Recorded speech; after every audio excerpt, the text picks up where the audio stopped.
Home of Colin Cowherd. Always live on the Odyssey app is KFXX KWJJ HD2 Portland. 1080 The Fan, an Odyssey sports station. Shotgun snap, back to pass, 7 steps. Jackson winds up, long pass down the middle. He's got Bateman over the shoulder, catches the goal line. Touchdown, Baltimore. 49-yard strike, and it was a beauty. This is Dirt and Sprague. Second down, Herbert looking for a downfield shot, loops it down there, and wide open. Then the ball is knocked loose. The catch is made, and then the ball is knocked out of his hand. Jalen Reagor, the question is, did it go out of bounds or go through the end zone? Still having a conversation. It's going to be Arizona ball. With Andy Dirt Johnson and Brendan Sprague. You guys were ranked #1 in the AP and the coaches poll. Just what does it mean for you as a leader of this program to bring it back to #1 for the first time since 2012? Who cares? Dirt and Sprague on 1080 The Fan. All right, 6:02 in the Rose City. Time for Dirt and Sprague on Portland Sports Leader 1080 The Fan. Happy Tuesday, everybody. What is happening? Doing all right on this Tuesday morning. Cutting up audio right before the show, getting ready. We got some more Feinbaum collars that were ready yesterday. The South is imploding week by week, slowly but surely. I would not say collars. I would say the One same guy. collar. We got Legend, yeah. Well, to be fair, I didn't listen to the back. entire Feinbaum show. I just saw the clips on Twitter. I didn't have time for that yesterday afternoon, but I kind of wish that I would have after seeing that one because I'm sure some other fans melted down as well. I don't know if I would have found anybody sadder than I was yesterday with our local bombshell.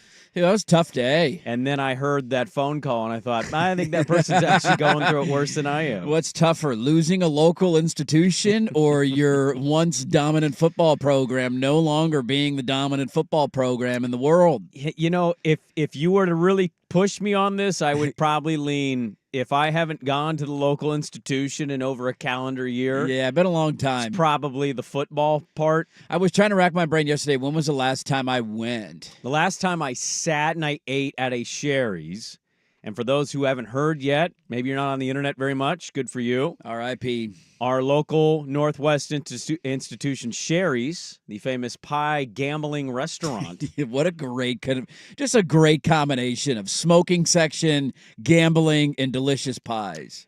They have closed. It's no more. I drove past one off, I think it was 99, or right before 99. It was off of, what is that highway? I forget what it is. Maybe it is 99. It's too early in the morning. Yeah, anyways, it's over in Milwaukee, but I drove past it, and indeed, it is closed. They're all closed. The Milwaukee Marketplace one, I think. Marketplace Is that what, one, yeah. yeah. That was my local Sherry's. That's the one that I was used. your local That one? was the one I would always go to.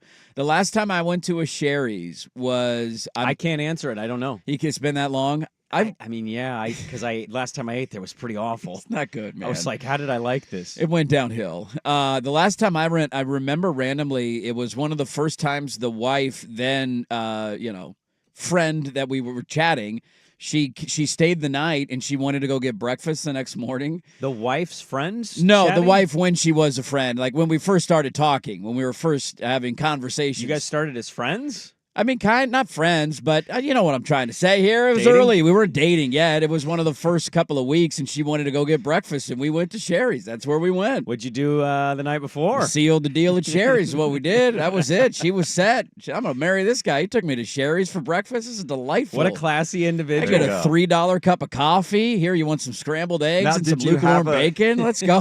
We're Did good you to go. have a slice of pie for dessert I did after not. breakfast? No, he had not. it the night before. Yeah, night before. A slice of pie the night before, bacon in the morning. Would you say you're the Sherry's of lovemaking? I think I am, yeah. Average, and it probably went out of business 5 years ago, man. I don't got it anymore.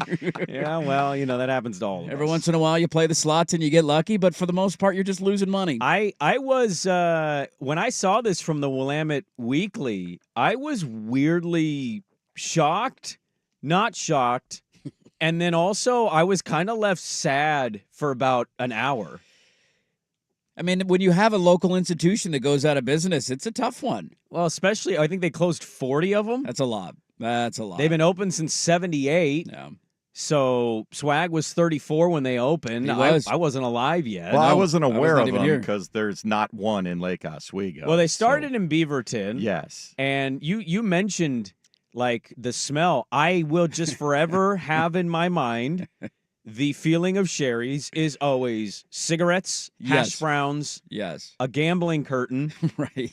and a Right. ton of pie options. I Behind think that before door. the slot machines, it was actually pull tabs back I there. think in it the was day, pull too. tabs. Yeah. Oh, that's awesome. Well, the Oregon Lottery is the one that actually announced this. The They Sherry's, their website's still up. You can go check their menu out. They haven't done anything. The Oregon Lottery is the one that announced that they had closed. Because they pulled all their money from their accounts, from their Yeah. from their gambling portals or whatever you call them, Yeah. and they were like, they logged in and were like, hey, wait a minute, all the money's gone. That probably means you guys are going out of business. And they went in immediately and took all their machines out of the building, and then realized, yeah, I think Sherry's is closing down. Now, I will say, going into Hood to Coast in August, I did not eat sweets for a long time, and one of my driving motivations was I was going to eat a key lime pie after Hood to Coast.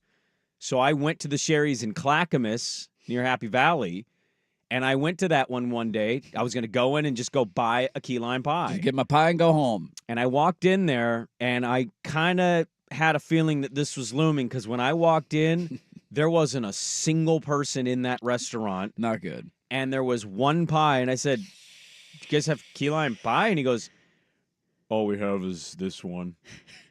And I remember walking out, and I went, I think Sherry's is going to close soon. I That's had not no good. indication, but the vibe was, this is ending very, very soon. You put up a tweet yesterday that got a lot of people to react. What was your favorite Sherry's memory, and what was your Sherry's and all that? And the number of people that responded with a somewhat similar comment of like, I was in there recently, and they had 2 pies in the display case. Yeah. There was a notice on the counter that said, we're out of eggs, which, It's a breakfast restaurant. for a breakfast place, not ideal. Not ideal, if we're going to be honest there. And I was really sad to read that that's how downhill that it went. I didn't realize, too, that they had already closed a bunch of the locations. Yeah. Prior to now, they were already down to like 17 or 16 Yeah. left. And this was like the final chop of we're no longer in business anymore. Now, the sign is too big, but I kind of want the sign. That's an iconic sign logo Well, for there's me one in my right life. across the street on 185th from where I'm at now. Go grab it, Swag. Go Well, get the the thing shovel is out. massive. Come on. I'll bring It's- my truck out. We'll throw it in the back. The problem is Bring it it's- into the studio, man. Pay an homage It's next to a maybe G.I. one of Joe's. the most traveled intersections in all of Washington Nobody County. will care, man. Nobody will care. Maybe they need the money. Let's call them up and It's offer them like between $50 Cornelius for it. Pass and Cornell on 185th. A lot of people going through there. I think most of the reactions, it was funny because everybody, I think, has the same Sherry's experience. It's high school and or college. Yes. It was a go-to. 2 in the morning. 2 in the morning. I can't tell you how many times I went to the Sherry's off 9th and Corvallis. I swear to God, I went there more times than I can keep count. Late night, I feel like Late some night pancakes. studies, parties, whatever Yeah. it was, 1 to 2 a.m. You know who was there for you? Sherry's. Sherry's. Always there for you. Always pie, loaded fries. You want an omelet? You want a stack of pancakes? Why not? You got it. The Sherry's off 122nd by what is the Winco and Taco Bell. I went there more times than I care to count with friends, post dances, football games. Yes. I kind of lived at Sherry's. There was like a real stretch there where if I was going out to eat, I went to Sherry's. 1, it was incredibly affordable for me. Yes, it was. And 2, I love breakfast food, and I love the smell of cigarettes because I'll always remember my grandma by it. So I kind of got like a mix of my favorite thing to eat with somebody I really loved that was no longer with me. It was like, grandma. Smells like memories. Cigarettes and hash browns. Yes. This is my childhood right here. It is a hilarious look back in the way we used to operate as a society with the smoking and non-smoking section with Ridiculous. nothing dividing it. It was like 15 feet between one section and the other, and we were just like, yeah, I want nothing to do with no, that. I'm healthy lungs. I'm going to go sit over here like that's just not getting fanned around the entire building and we're not all Right. breathing it in, let alone taking your kids into a Sherry's Oh, my next God. to the smoking section. But don't worry, we're going to be safe. We're going to My- go sit on this side. Dirt, my stepdad, he would take us once in a while. So when he divorced with my mom, we'd go to his house every other weekend. And I wasn't legally mandated to go to his house, but my little brother went, so I didn't want to leave him alone. Yeah. So I'd go, and largely we would go to either Denny's or Sherry's. and he was a chain smoker. And he didn't go to the non-smoking section. He'd go in the smoking section. I wish I could explain what this was like to my kids. Just breathing this thing in, man. Just like, nope. He's just sitting there with a dart in his fingers. You want the meat lover skillet? Yeah, it sounds great. Let's do it. And I would just be sitting there, and I'd just be like, waving the smoke out of my face, coloring, and I'm like, can I get a hot chocolate whipped cream? That was life, man. That was normal. Pigs in a blanket. Oh my! Yeah, on a Tuesday, let's go, man. That sounds awesome. He just always had it in his two fingers. You want that meat No, I lover? remember Papa Swag smoked when I was younger. We finally, somewhere around the time I was 10, we finally convinced him to quit. Stop smoking, yeah. But yeah, he smoked Silva Thins. Oh, God. It is hilarious to think of, like, as a parent now, of all the things that you're worried about putting in your kid's body and how, like, conscientious you are of, it has to be organic. organic? We got, like, It's organic? every little detail of does it have this in it? Can he have this? I don't know if he can have. And then you think back to memories like that of, like, drinking out of a hose outside and then sitting in the smoking, non-smoking section at a restaurant. There was a little store in my old neighborhood. I used to go to it a lot. And, tiny store. It might be 300 square feet. And we became so familiar with the person working that my stepdad used to go park, hand me the money because the guy knew me. Knew you by face, and goes, yeah. You know what to get. And I'd go in the counter and I'd say, can I get a pack of Marlboro Reds? And my stepdad would eventually come in, but he'd be like smoking a dart, so he'd be waiting to finish smoking it, but the guy would put the pack on the counter and... You got to finish that cigarette, man. I'm not putting that thing out. Those are expensive. Man. I'm not tossing that thing out. That's got 20% of the cigarette left. You kidding me? Absolutely insane. We also have a connection with Sherry's on the show that will always make me laugh because we played golf with a guy from Sherry's many moons ago. Yeah. I think this was the second ever fan golf classic that we did. It might have been the first. Might have been the first. Yeah, because they were doing business with us at the this time. point. Yeah. And we somehow got paired up with a guy from Sherry's. And I remember that just being kind of random of like, all right, we got nothing to do with Sherry's, but let's go play golf with this guy. And we had started doing a radio show. We were doing a night show at the time. And when you get your first radio show, you feel like you're the king of the world. Like everybody knows about my show. Everybody listens to my show. You feel like you're a big deal. And I'll never forget golfing with this guy. And like 2 holes in, he basically asked us, what do you guys do at the fan? And we're like, we host a show. Oh, you do? That's cool. I remember how incredibly humbling that was. And then followed up like 2 holes later with you telling him, the last time I got a pie, there was a piece of glass in my pie. And his reaction of not knowing what to say and the unfiltered Sprague in that moment of like, whoa, this is a client. I don't think you're supposed to tell him that, but also probably good that you told him that because if there's pieces of glass in your pie, that's not good long-term for business. I'm not kidding. My buddy had moved to the west side and we went to his house. So he was in Beaverton and there was a Sherry's over there. And so we went. Again, whenever we went to go eat, it was affordable and you got a ton of food. So we went to Sherry's a lot. And we went to the Sherry's in Beaverton, and we collectively pooled our money, and we got a s'mores pie. Sounds good, right?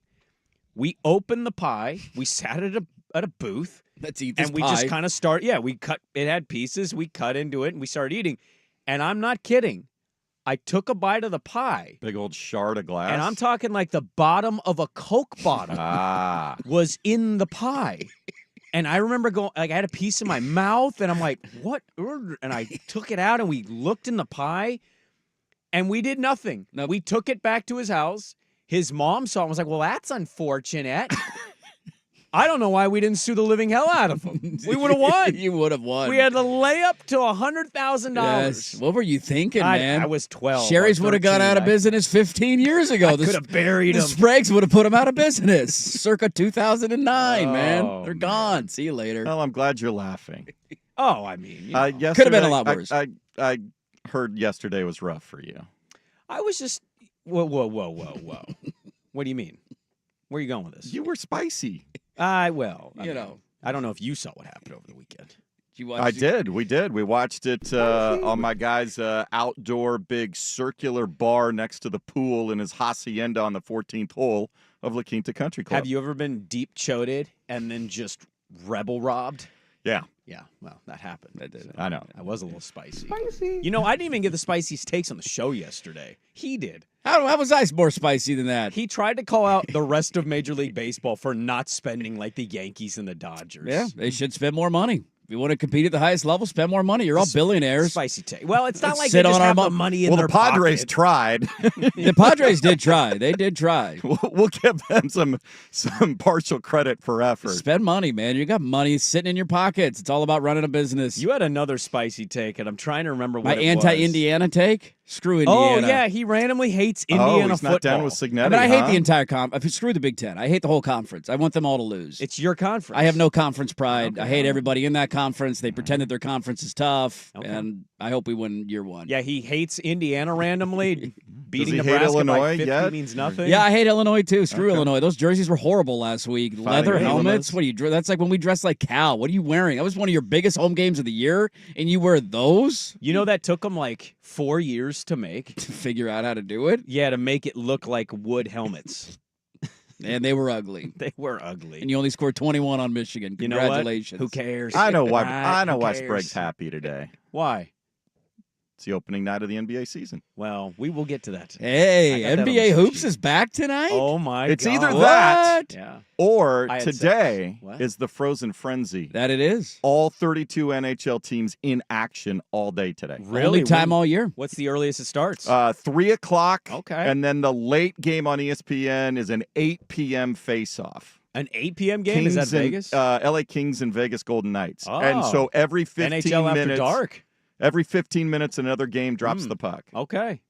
Well, you know what? I'll pay a little bit of attention So to the ESPN's Frozen got Frenzy. 3 separate games, and then I think either on Plus or one of the other They're doing channels, like they're doing a like Red wrap Zone. around, like Red Zone. How do I know Swag is here, Dirt?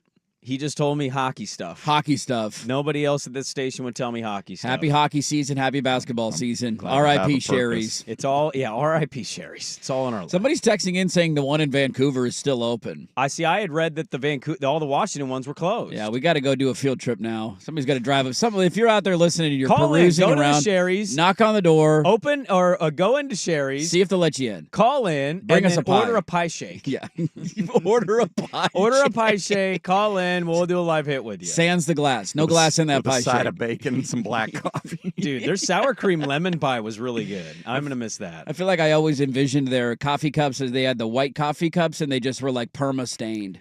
Like just the coffee stains on the inside of the cup. I never think going they away. decorated in 1991, and I don't Never think they stopped. made a I change after think that. 78, and they haven't upgraded. I don't much. think it ever changed. Shag carpet. We're not changing this. And I'll tell you, much like a young lad catching a bit of a nipple on fuzzy HBO, there was something to peeking in that curtain and seeing that video lottery as a little child. It was like, ooh, I think I like this.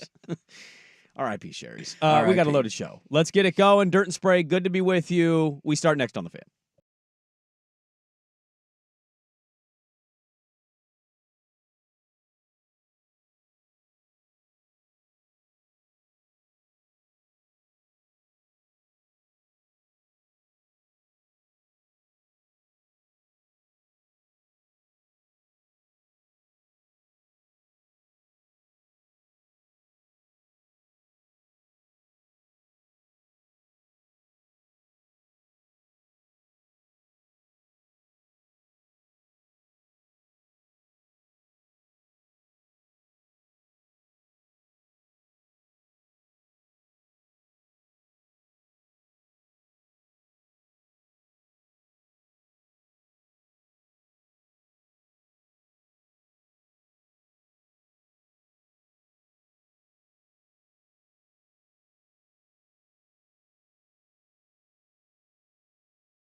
This is Dirt and Sprague on 1080 The Fan.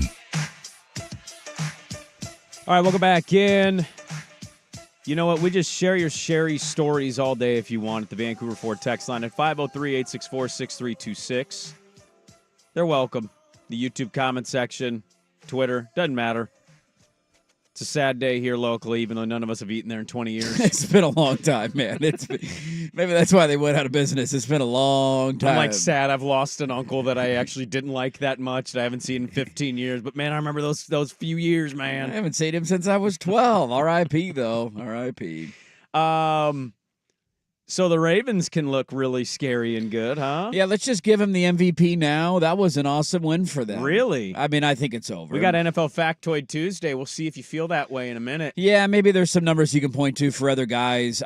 He seems to be playing at an even better level than he was last year, and maybe I'm misremembering that a little bit. Not to say that he was bad in any way, shape, or form last year, but his QBR against blitz has jumped almost 20 points. Like, dude, 5 touchdowns, 5 incompletions in the game last night. They what they did with Derrick Henry was hilarious too. They basically sat him out in the first half to the point where Joe Buck thought he was hurt. I did too. It was like, why isn't he playing? He's just standing on this. Like, what are we doing? Why is he not in the game? And then in the second half, oh, that's right. Yeah, they can run. They have Derrick Henry, who had an 81-yard run and damn near broke it for a touchdown, and he's just going to wear. He's the guy that comes in. They have like a closer as a football team. Here comes your ninth inning guy. Here comes Derrick Henry. Good luck tackling him in the fourth quarter. In a way, Derrick Henry is their Sherry. He's always there for you when they need him. Always there. 1 o'clock in the morning, non-smoking, smoking section. He's always open. I still think ultimately nobody's beating Kansas City because they're the Kansas City Chiefs, but they at least look the part, and it's the whole payback. Lamar basically said after the game, I have goals in mind. And I think we know what that is. I'm rooting like hell for him to accomplish those goals. The dude would have probably a championship at the minimum if Mahomes was not in his way. You're our only hope, Lamar. Don't let us down, man. I don't want to rile you up. Yeah. I couldn't help but kind of have 2 takeaways from the other game that was on the Plus network. The Plus Monday night game. One, I guess it just doesn't matter who the coach is. The Chargers are just always going to lose that game. And 2, it wasn't his fault, but I just need Herbert one time to lift that garbage-ass franchise out. Wow, you're going to give me that take, huh? And make that win the game, Herbert. Yeah, win the game. I kind of did. I did. Who was his number 1 target last night? Probably McConkey or Palmer. It was Will Disley. It was Will Disley. And his balding hair was his number 1 target. Statistically, it was Will Disley. 347 yards. 3 targets are all tied in. Couldn't get any more. We had a bunch of dirts out there running routes for me. Threw for 347 yards, and we're going to blame the game on him when he threw what should have been a touchdown pass to Jalen Rager, who fumbled it out of the end zone. He had a defensive lineman that got a pick, who then fumbled it back. We're going to blame the game on Herbert. Really? You did fire me up this morning. $250 million. Make a play. Make a play. It's how easy 5 it is. field goals. Do something. Imagine if he had Patrick Mahomes' stat line from Sunday. How bad did they lose that game? Well, Patrick Mahomes would have made the play. Of course he would have. Yes, 2 interceptions and his no touchdowns. He definitely would have won that and game. Your defense has 4 linebackers spying on Kyler Murray, and he still scores a 45-yard let him run in a touchdown. Yeah. Am I feisty? That was maybe one of the best games he's played in the last 5 years, to be honest with you. I would disagree with that. Am I a little feisty and spicy because I had money on that game at the Chargers? Absolutely I am, buddy. Why damn would it. you put money on the Chargers? Because the Cardinals suck, and they damn near won the game. They were the favorite. I mean, if they don't fumble out of the end zone at the 1-yard line, they win the game. Yeah. Well, they also got near the end zone 4 other times in that game, and they just kept stalling out. They could not finish their drives last night. I thought Harbaugh was going to change all this, and I get it. They're injured. Okay, so is the NFL. I thought he would change this, and I'm just like, are they just cursed? Well, I guess what I would say is, what do you how do you change it if you literally don't have anybody to throw the ball to? I mean, he literally did have people to throw the ball to. This is life when you get that contract. Okay. How many NFL teams have a better wide receiver room than the LA Chargers? 25 minimum. Okay, but prior to the trade, and you give him credit for making Is Josh the trade, Allen paid? Yeah. Okay, did they just go get Amari Cooper? Yeah, what are the Chargers waiting for? That's who what do you I'm have before Amari Cooper? That's what I'm saying. Who do you have before Amari Cooper? He had 2 old, injured wide receivers. How's Keenan Allen doing this year? Not playing a whole lot. How's Mike Williams doing this year? He had a nice catch on Sunday, but not doing a whole lot. Not a lot. Yeah. Big fan of his new quarterback in New York. What's Things your are going point? well. My point is they had 2 old wide receivers. They moved on. They need to go get a weapon if they want to win. Right, and my point was Josh Allen prior to the Cooper trade had, Shakir? Yeah. Who was hurt? Well, Keon Coleman's having a decent rookie year, I would Not argue. really, no. I would argue he's better than anybody the Chargers have right now. I would mean, take him over Ladd McConkey. Maybe. I think McConkey might have more catches and yardage. All right, we'll than go look Keon that Coleman. one up. Keon Coleman wasn't having a great year prior to that game Sunday. Yeah, I just like the whole notion of turning it around. They're better this year, I think, than they were last year. They were a top 5 draft pick team last year. But they've been losing that game every year, no matter who is there. They absolutely have, and it's incredibly frustrating. If they're not going to win at the highest level until they get an elite weapon, or at least serviceable weapons. So what are they waiting for then? I have no clue. I don't know. I think they're in one. I know they're in financial hell. I hear they're about in that a bit all of the time. a cap issue. I don't think it's necessarily financial hell. I think it's cap The cap issue. in the NFL is a made-up thing. Can we stop talking about the cap like anybody understands it? The Rams had played that game years and years ago. Oh, they're in cap hell. Aaron Donald, $100 million. This guy, $100 million. It's just like, okay, how does this work? What is the cap? Is it real? I mean, it is real, but there's ways to wiggle around it. So the Chargers just don't know how to wiggle around it? I don't know. I'm not their GM, so I don't know what They've their got a great monies head look coach. I know that. They have a quarterback. There What are we was- waiting on Well, here? they're turning over the roster on defense too. I lost a bet. Can you tell? Yeah. Yeah, of all the games, Herbert's had some really bad games. He was phenomenal last night. He was good. He had key drop. There was were passes he outstanding put last night. right on guys, and they had key drops at key I know, times. but that position, fair Oh, or not here fair. we go. No, Here we go. Dude, whether he's a duck or not, fair or not fair. No, I know. It's when still they on him. When they I know. make that money, Yeah. those drives have to be finished with touchdowns. And it's not all of him, obviously. Right.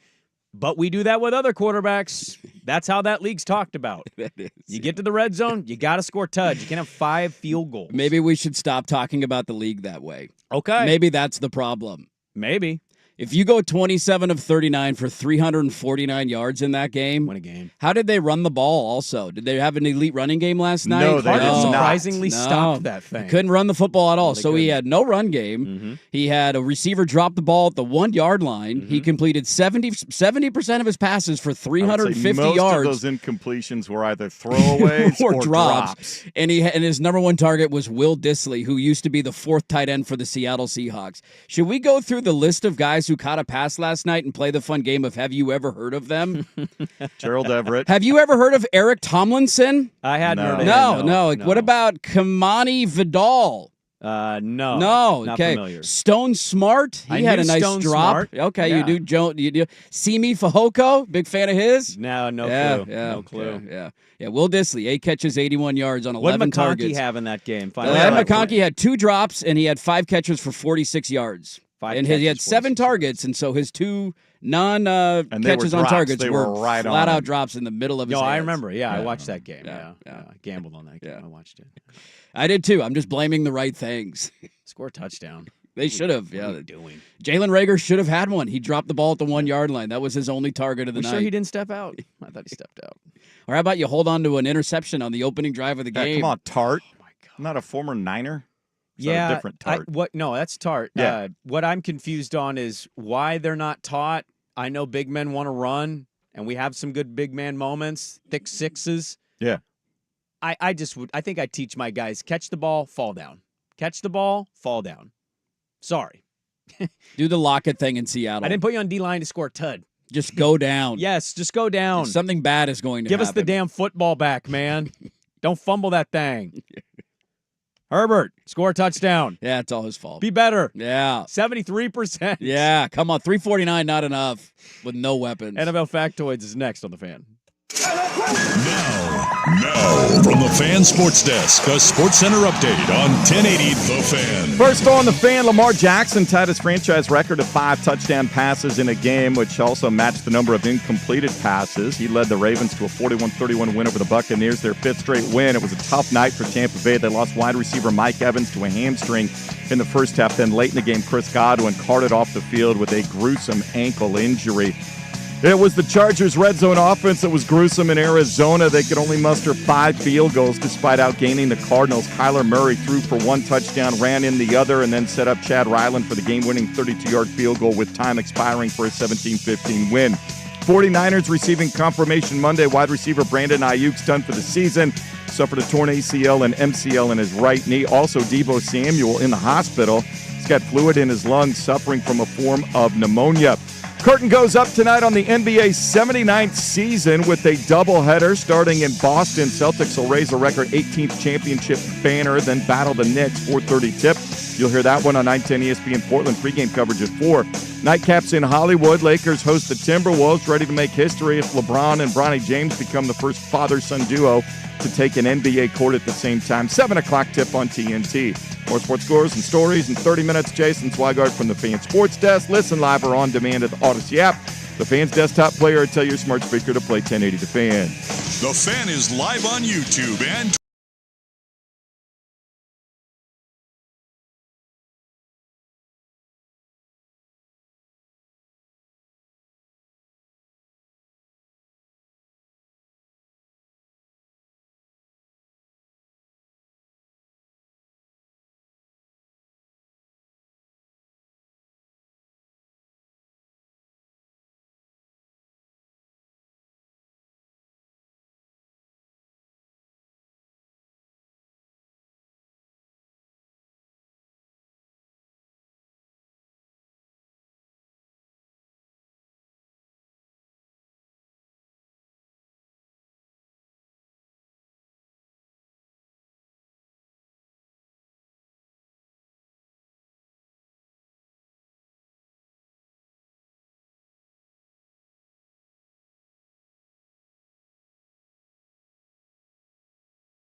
This is Dirt and Sprague on 1080 The Fan. All right, welcome back in. 6:37 on The Fan.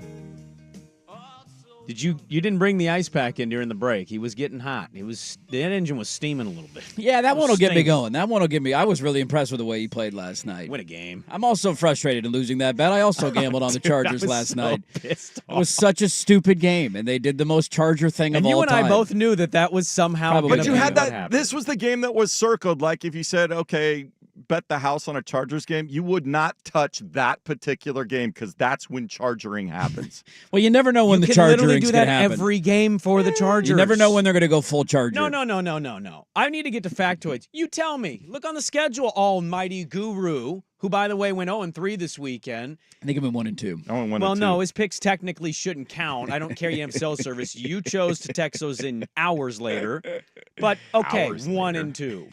Spicy. You tell me which game on that almighty schedule was the most obvious Charger win. Because I didn't hear you pick it. Most obvious Charger win? Yeah, you said this was the most obvious spot where they would Charger. Show me the obvious win then, Guru. Hang on. Pull it up. Let me get They get the Saints at home next weekend. Should win that one. Yeah, well. Then they go to Cleveland the week after that. They should win that one too. Yeah. Should win that one. You can't find one. Then they get Tennessee the next week. They should win that one too. Your new team is the most unpredictable, dumb team in the league. And I just need to learn my own personal note of stop gambling on them. I actually have a winning record gambling on them this year. That's the first time I've gambled on them and they've lost. Oh, there you go. So Thank you for jinxing They it. burned me last night. Well, okay, you can't find the game. It was the Panthers game. Oh, okay, yeah. That was a guaranteed win. Okay, that all was. Right. Let's get to NFL Factoids. It's NFL Factoid Tuesday. We have two late additions to this list. These are via OptaStats. There have been 3 games in NFL history where a quarterback threw 5+ touchdown passes on fewer than 25 attempts while also rushing for 50+ yards. Lamar has all 3 of them. Yeah, pretty good. Pretty good, that Lamar Jackson. He was unbelievable last night. And also helps when guys are running wide open like Bateman was down the field. I think I could have made that throw. And Justin Herbert threw for 349 yards with a 97.1 passer rating tonight. No other quarterback in NFL history has thrown for that many yards with that high of a passer rating and yet had his team fail to score an offensive touchdown and lose the game. He has officially become, you know how we used to do the Angels stats of like Ohtani and Trout? They do something that's never been done before, and they went 5 for 7 with 6 home runs, and then the Angels lose 7. That was the Chargers last night. That was the epitome of the Chargers. That's the Chargers' entire career. Yeah, I mean, that's his entire career there. In the last 4 weeks, you talked about Lamar being maybe the runaway MVP. The Lions have scored 18 touchdowns, and Jared Goff has had 15 incompletions. He's on an unbelievable run right now. That is a crazy stat. I saw that one yesterday. That's wild. He was awesome this weekend in Detroit. I still think, though, like if I'm voting right now, and this is no offense to Goff, it's Lamar Jackson. It's not even a debate in my mind. According to Trey Wingo, the only player in NFL history with 4 straight games of 80% completion percentage and a passer rating over 140 is Jared Goff. Yeah. He was 14 of 16 for 149 yards and a touchdown versus the blitz against the Vikings. His numbers, and that was the strength of the Minnesota defense going into that game, is what they did, blitzing opposing quarterbacks, and he just lit them up. Jason Logan of Covers.com writes, Mike Tomlin since 2007 is 57-31-4, which is 65% against the spread as an underdog. He's 18-6-3, 75% as a home dog. Their 31 unanswered points versus the Jets was the most they've scored unanswered since 2016. Yeah, it helps when Garrett Wilson has a ball bounce off his shoulder pads and sets you up at the 1-yard line. Then it makes the outscoring a little bit easier. That was such a funny game because it went from the first half looking like this dude's going to get eviscerated in Pittsburgh. How do you put Russell Wilson in the game? He was so bad in the first half of that game. And in the second half, the Jets imploded. He hit a couple of deep shots. All of a sudden, there they were. Now he is the hero. And somebody asked him, I think it was Brandon Marshall after the game, was that it's the most gutsy call you ever made? And he was like, that's why they pay me the big bucks. But when you win, that's what you get to do. This one from Scott Barrett of Fantasy Football Analytics. Anthony Richardson on throws 1 to 9 air yards, 70%, which is worse of 37 qualifiers. 10 to 19 air yards, 62%, which is 5th worst. 20 to 39 air yards, 42.9%, fifth worst. 40-plus air yards, 100%. He's the best. Yeah. Throw it deep or don't throw it at all, Andy Every Richardson. single play. You know what quarterback won this weekend? He's so bad. You know who won this weekend? Are you ready to abandon the take of Anthony Richardson? Anthony Richardson got a win. I thought quarterback stats are wins and losses. That's what we track, right? 10 of 24, 129 yards. He got that key field What was goal. the key field goal he made? All of the touchdowns that he scored? Did they even score a touchdown? Yeah, they had one, right? I think they had one. Yeah. He's so He was bad. 10 of 24 for 129 yards. They were chanting Flacco. Yes, as they should. But you also have to keep playing him. I will die on that hill. I will totally disagree with you. I want to win football games. He did this weekend. Uh, He did. That's a dub. Eat that W. okay. Eat that W. So this was going into Monday Night Football, and it may have changed, so I need to see an updated. But let's take those two games out. Dirk, can you guess who had the best EPA per dropback in Week 7? The best EPA per dropback in Week 7. I mean, Goff had to have been up there. Goff, certainly a good guess. Yeah. Not Incorrect. Goff. Is it my GOAT? Is it the GOAT? Mariota? Mariota! Hey! Marcus Mariota. He's good for one of those a year. He's got one of those in his hip pocket a year, and if he has to start this weekend, he's going to throw 3 picks. Probably. That's the way it usually goes. CJ Right when we're like, hey, look at that. Isn't that fun watching Mariota play? And then the next weekend, it's like, no, that wasn't any fun anymore. CJ Stroud had a rough day versus the Packers. He was pressured on 13 of 15 third downs. He was 2 for 8, 13 yards, sacked 4 times. That's not good, Bob. That's not good. He was awful on Sunday. He was so bad. This team, though, kept him in it. They ran the ball well. They forced a couple of turnovers defensively. Like, them having a chance to win that game was kind of a miracle with how bad he played. This one from Steve Palazzolo of 33rd Football Team, formerly of PFF. The 49ers had 36 yards in their first 13 plays. According to BJ Kissel of KC Sports Network, the Chiefs' defense has not allowed a 300-yard passer since the Super Bowl versus the Eagles. Yeah, that was 2 years ago. It's an unbelievable streak. Their healthiest wide receiver now in San Francisco was shot in the chest 2 months ago. Well, that's not true, but it is a funny joke. I mean, it's kind of all they got. It's a great joke. That's all they got. And finally, with the win versus San Francisco, Andy Reid now has a better regular season winning percentage than Belichick in 3 less seasons. That's an interesting stat. Had he had Patrick Mahomes, He would have never lost a game. I think the GOAT coach thing is very interesting. Well, what was Belichick's record? His record without Brady is atrocious. Well, I'm saying prior to in New England, in Cleveland, it did not go well for him in No, Cleveland. it did not. So that's the one where, because he's got a couple He seasons was only without there a Brady, couple too. of years at most. I thought it was only 2 years, 2 right? or 3 at most. No, it was not. He was there for 1, 2, 3, 4, 5 years. Oh, wow. He was 36 and 44 in 5 years in Cleveland. They had the one playoff appearance in '94. They lost in the divisional round to the Steelers. Every 6-10, 7-9, 7-9, 5-11 the year after the playoffs, and then he was fired. According to ESPN's Phil Yates, Saquon Barkley had 176 rushing yards, which is the second most any players had versus his former team, and he ran a top speed of 21.9 miles per hour, the fastest of his career. And I just kept thinking about John Mara saying, I really don't want to see Saquon be an Eagle. Dysfunctional organization, man. They have no direction, and they will clean house at the end of the season. Daniel Jones, by the way, still has not accounted for a touchdown in his home stadium. I can't remember the exact, but it's like he's going on like 3 years now since he's accounted for a touchdown in his home stadium. First in passing yards, 6th in completion percentage, and first in pressures against him. Geno Smith, everybody. He faced 47% pressures. Who is Geno Smith? Which was the 3rd highest of Week 7. That's according to Brady Henderson, and would be 2nd highest as a season-long average, and he finished with 2 tuds, no picks. I can't make sense of them, and I can't make sense of him. He goes from the first 3 weeks of the year looking like one of the best quarterbacks in the NFL to just really laying a couple of duds. I didn't think he was good at all against San Francisco. Incredibly inaccurate early in that game, and then efficient, perfect, and lights up the Falcons. He's a good quarterback with no offensive line. Josh Jacobs had his first touchdown reception of his career. It took 211 catches to get that. coincidentally, was Jordan Love's 50th touchdown pass. So he gave Love the ball. He also has the 5th most scrimmage yards in 2024. Josh Jacobs, that was a nice addition by the Packers. Nice little pickup. There were running backs on the market. They made an addition, and so did Baltimore. What did Dallas do? They brought in Ezekiel Elliott. What did the Chargers do? Yeah.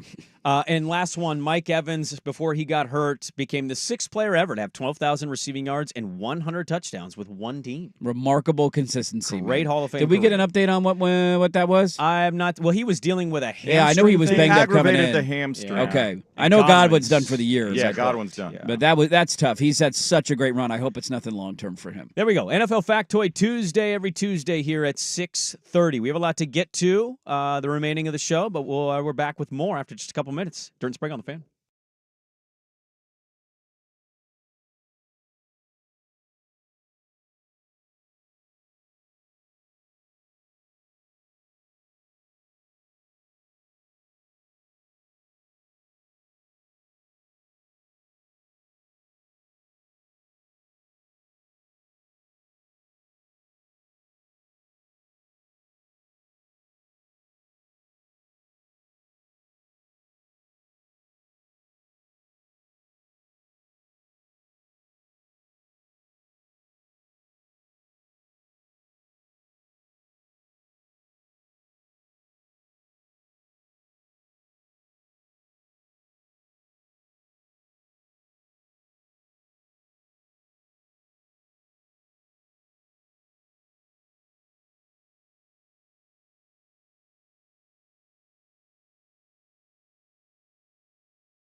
This is Dirt and Sprague on 1080 The Fan. We have a lot to get to in the second hour of the show. Good morning, happy Tuesday. It is a Mail Sack Tuesday, so get those Mail Sack questions in to the Vancouver Ford text line at 503-864-6326. They treat you right before, during, and after the sale. Visit them at vancouverford.com. If you're new to the program, the Mail Sack basically works as a Ask Us Anything segment at 8:15. Andrew Nimick will join us at 8:30. Your Duckies are recruiting quite well. They are. They got a nice little heater going. So do we. Got a great 3-star player yesterday. You did. Picked up. Damn right you did. Verbal commitment. I saw that. I mean, that's what they all are right now. We're not to signing day yet. We're all verbal. Hell, I got excited about being the leader in the clubhouse for a 2026 recruit yesterday. Really? So that's where we're at right now. You get excited about 2026? I do. He's the number one player in the country. He's a quarterback. So I got excited about that. If you're just tuning in, Dirt had the spicy take of Herbert needs to win the game for the Chargers earlier. I couldn't believe he did it. Turned on his own guy. How dare you? How dare you do that? He was unbelievable last night. He was awesome. It is funny how people hear this show sometimes, or hear any show, really. I'm always fascinated by it. Yeah. Will had this yesterday. I came in, Will was filling in for Swag, and Will leans into the mic before the show and goes, "Guess we were way wrong and he was right, huh?" I said, "What are you talking about?" I'm always right. What are you talking about? He goes, "On Texas?" I said, "What?" He goes, he called Georgia. We were on Texas. I go, I literally quarterbacked the segment saying, why do I not trust Sark against Kirby? We talked about that. I don't remember that. I said Georgia was going to blow him out. You Yeah. were like, Texas is going to kill him, hook him horns. And that's how he segment heard went. it. And he came in, and that was his thought was Dirt was right. Sprague was way wrong. Maybe you should try being as smart as me, man. It's not easy to do. Bring the heat every day. I've seen and read things like that sometimes where it's like, hey, Sprague, you were way wrong. I'm like, what are you talking about? I mean, we do that all the time with like movie quotes. We misremember things all the time, and we misquote them. That's just the way the world works. Are we ready to live in a world of Lions, Ravens, and a Super Bowl? I would love to live in that world. Are the Lions the best team in the NFC? I think as of right now, you got to give them that nod for Really? sure. Yeah. I don't know if I'd take, Green Bay's got a nice win this weekend. I think head-to-head wise, I would probably, if that was a playoff game right now, I would take the Lions. Smoked them last year on Thanksgiving. Remember that game? I do remember I was that game. Stunned by it. I wish, that definitely was a surprise. Fun fact, I gambled and I lost that one too. The anger and gambling. Sensing a trend. Why do I do this? I'm 9-15 on the year in Sprague and the Lions, so that's cool. When do we get the first Lions-Packers game this year? That's 2 weeks, actually. Great There we question. go. Is it Fun in fact. Detroit? It is in Green Bay in 2 weeks. Okay, Dun, all right. dun, dun. But yeah, I think as of right now, I would take the Lions as the best team in the NFC. They just kind of have the vibe, don't they? The team that's been knocking on that door 2 years ago, they didn't make it, but they knocked Green Bay out, sent Aaron Rodgers packing to New York, and then last year blew that big lead to the Niners in the NFC Championship game, caused Dan Campbell to move houses because people are psychotic. They just kind of have that vibe of a team that knows what it's going to take. Now, Jamison Williams being suspended for 2 games for PEDs. How's that only a 2-game suspension, by the way? I thought they had longer suspensions for PED stuff. I think it's based on whatever it is. Oh. Yeah, I think it's one of those random things that was probably in something that he took. The cream and the clear. I don't know if it was quite the I don't the know cream if and the it clear, was. Yeah, I don't know if I we're think it was going a smaller thing straight. than that. He is a tiny guy. He could use a little steroids. Now, they're still not allowed to do HGH, right? No. No, Why don't we let them do that? I We don't should. know. I want these guys healthy. Yes. I want it back in baseball, man. I want guys hitting 80 home runs a year. It'd be awesome. I just kept thinking, what's the medicine to watch Chris Godwin's foot turn the other way, the way the Yes. movie, pop it back in place? I think that only exists in Harry Potter, unfortunately. I didn't want to see that. Where's man. Mr. Miyagi? When Not you quite need him? sure you can fix that. The beautiful thing about the NFC is that it's still genuinely, for me, feels wide open. Like Detroit is definitely the front runner. Green Bay maybe on their heels. Who are the top 3 teams to you? Is it all in that division? It's all in that division. I'd go Detroit, Green Bay, Minnesota right now. Really? And depending on the order, Detroit just beat Minnesota, but Minnesota beat Green Bay. But Green Bay had to play a couple of games without Jordan Love. So, you're kind of flipping a coin there. Minnesota did handle Green Bay for the most part in Lambeau. But I look at the rest of the conference. Detroit's the only, Detroit and Green Bay are really the only known commodities. Washington has a rookie quarterback. They're having an awesome year this year. He's out for maybe a week. We'll see how long. But I think there's a bit of is a rookie quarterback really going to go win 3 playoff games? Can you really see him going to Detroit? It's Just never happens, right? You look at the NFC West. Right now, Seattle's back in first place, but they can't beat the 49ers. The 49ers have no healthy wide receivers. Yeah. So how is their next couple of weeks going to go? That division sucks. It's not good. That The division's NFC South, I thought that was a bad loss for Tampa last night, and now Godwin's out. We don't know how long Evans is going to be out. Well, can I interrupt you Yeah, quickly go because we for need it. to go to the second hour? Is that a bad loss? I mean, they give up It's the 34 Ravens. unanswered points in the second and third quarter. It's the Ravens. I'm not saying any loss to the Ravens is bad. They got, they were dominated in I that think the game. Ravens are the second best team in football, and unfortunately for them, the Chiefs are the best one. Yeah, so. they were up 10-0 and then gave up. Then they were down 34-10. When that happens to you in your own building on a Monday night, that was bad. I know they made it. But you can't throw a pick in the end zone. No. Baker threw a pick in the end zone. Can't do that. They were And- going to go up 17-7 at that point. Atlanta's a fun little story. I like my boy Kirkers, but he was not good this weekend, and they lose games that they shouldn't lose, and they just got blown out in their own building by the Seahawks. So I don't really know what to make of the NFC outside of really Detroit and Green Bay and maybe Minnesota. But again, with them, it's like, are they really going to win in the playoffs with Sam Darnold? Would you be confident enough to say you'd lay all the coin on Detroit? Yes, I would. So that's the difference between Detroit and whoever because of what else. the Niners have gone through injury-wise, that's not – if they were fully healthy, you know how I feel about that roster. That's clearly not the case, and Detroit deserves that. We have a lot to get to in the second hour of the program. Dirt and Sprague, Hour 2 on the Odyssey app and the Fan.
Fan. Brains without a lot of ego. An Odyssey Sports Station. Now, from the Fan Sports Desk, a Sports Center update on 1080 The Fan. First on The Fan, Monday Night Football providing all sorts of drama across the spectrum. They're excited in Baltimore, a fifth straight win behind Lamar Jackson, who had 5 touchdown passes and just 5 incompletions. Ravens outlast the Buccaneers 41-31. Tough night for Tampa. They lost wide receiver Mike Evans to a hamstring injury he aggravated in the first half. Then late in the game, Chris Godwin carted off the field with a gruesome ankle injury. Chargers threw it all over the yard in Arizona, but they couldn't get it in the end zone. 5 field goals was all they could generate. Kyler Murray of the Cardinals threw for 1 touchdown, ran in another, and set up Chad Ryland for a game-winning 32-yard field goal with time expiring 17-15. Cardinals get the win. Curtain goes up tonight on the NBA's 79th season with a doubleheader. They'll raise a record 18th championship banner in Boston and then watch the Celtics take on their rival, the Knicks, at 4:30, 9:10. ESPN Portland's got the game. Pregame at 4. Nightcap is in Hollywood. Will we see history? LeBron James and Bronny James becoming the first father-son duo to take an NBA court together. They host the Timberwolves at 7 o'clock on TNT. More sports scores and stories in 30 minutes. Jason Swigard from the Fan Sports Desk. Listen live or on demand at the Odyssey app, the Fan's desktop player, or tell your smart speaker to play 1080 The Fan. Tired of getting dinged by subscriptions? We won't send you a bill. Portland's sports leader, 1080 The Fan. Last year, I spent more money on spilled liquor in bars from one side of this world to the other than you made. It's time for Dirt and Sprague. You're talking to the Rolex wearing, diamond ring wearing, kiss stealing, woo! With Andy Dirt Johnson and Brendan Sprague. Wheeling dealing, limousine right, jet flying, son of a gun. Dirt and Sprague on 1080 And I'm having a hard time holding these alligators down. The Fan. All right, welcome back in. Hour 2. Dirt and Sprague here on 1080 The Fan, the Odyssey app, 99.5 HD2, and, of course, YouTube. We have a lot to get to in the second hour of the program. We'll hear from old Dan Lanning. Dan Lanning was asked about being number one. Who cares? Damn right. Shut up. FIBU, bitch. I don't think you need to add a bitch to that. I have to. For what that stands for. I think we'd absolutely do. All right, cool. Add one more cuss word in there. Why not? I had one of my best friends who only cares about the Ducks try to recruit me to be a Duck fan. Yeah, come on the board rest of the year. In state. Let's go. Support your state, man. He goes, "Don't worry. I know all the Beaver fans have abandoned. You just come on over. The water's warm." Don't worry. Our hearts will be broken at some point if you feel like having your heart ripped out of your chest again. It's sometime this year. Come on board, man. When's it going to happen? Who knows? But Probably this weekend. we're all waiting with bated breath. When's it going to take place? At some point. He told me being a Duck fan is like trying heroin. He said, "Come ride the dragon with me." Yes, it feels great right now. But boy, oh boy, when we come to reality in 2 weeks, it's going to be painful. Hell no. We ain't dead at all. We ain't dead at all. I wanted to ask him. Are you smoking crack? We will get to legend. He called back in because Bama lost again. They did. They're not handling it well in Tuscaloosa. If you're wondering how they handle losing football games, the answer, not well. You see Milroe's dad almost get in a fight in the stands. I did see that. I did. People were speculating that he's injured, and one of his teammates had to do an interview and was like, "No, he's 100%." And everybody's like, "That's not good then," because he looks really bad right now. I've always been worried about the parents in the stands because, like, there's so many fans that care too much. It's like what they say about those people's kids. Can I give you a take, too? We show the parents way too much sometimes. Did you watch that whole Alabama-Tennessee game? I wouldn't say I watched every second of the game, no. So I was I missed a bit of the first quarter, then kind of caught up because we got home at like 12:45, 1 o'clock-ish. Nico's parents? Dude, they showed him the entire game, and I'm like, what are we... I get that's awesome. He's a cool story. Show him when he throws that bad pick near the goal line. Yes. Show his dad, huh? We're showing him on all the great plays leading up to that. Then he throws the pick, and it's like we're not going to show him there. It's great to highlight. Hey, his parents are here, and the emotions they're going through, and all of that. I don't need to see him after every play. I am pleased to announce on this program. By the way, it's a Therapy Tuesday, everybody. So we'll get to the mail sack at 8:15. All your therapy questions are welcomed at the Vancouver Ford text line. And Andrew Nimick will join us at 8:30 to talk about recruiting. A Therapy Tuesday. I want to sit on this nice chair and pretend you're a therapist and tell you I could not be more excited and happy to let you know. The NBA is back. It's back, baby. The NBA is back tonight. Let's go. We've got a doubleheader. My The answer season to that starts. would be, who the F cares? Really? I didn't. Swag, why would you do that, dude? That's messed You up. got a banner night? That's messed up. Why would you play that? We got the new anti-NBA swag now? We got Cat against the Celtics? Come on. We got Bron and Bronny. Father Ken Sr., Ken Jr. going to be in town to watch the game. And Edwards, Dante DiVincenzo, White Dante. White Dante in Minnesota. JJ Redick. Yes. Is he going to podcast about this loss tonight? I think so. I think he's going to do a podcast after the game, man. Do a podcast during the game. Halftime That's the podcast. question. Yes. That would actually be amazing. Hook him up to a microphone. Live podcast, JJ Redick while coaching the game. I'm more curious about the first game than the second game, quite frankly. Have you seen Bridges? Bridges has changed his shot, and it's alarmingly bad. He can't make shots anymore? It's his shooting stroke. He changed his literal shot, and he's Why would we do clanking that? and not close. Why would you change your shot? It's hard to do a full change. Tweaking is one thing. It's like, okay, no, you need to move your elbow in or This out. one looks incredibly but different. If your from his whole last year's setup shot. is different, that Yeah. That's pretty tough to do. My buddy's a Knicks fan. He sent me a TikTok. Went, dude, what happened? I go, I don't know. Somebody got in his ear and he's changing. Was he a terrible shooter? I mean, he wasn't great. But he was streaky. Yeah. I mean, he shot 37% last year. He's changing his form. Terrible. I would maybe murder a baby sheep if Tumani Kamara could shoot 37% from three. Yes. That would change my life. I mean, a sheep, yeah, I wouldn't feel too, you get the. I wouldn't feel too bad. Nah, I'm okay. I don't know why I did that. That was pretty embarrassing. That wasn't good. That was not. No. Therapy Tuesday. What do you want from me? I'm not perfect. You'll be Emotionally, I'm wrecked.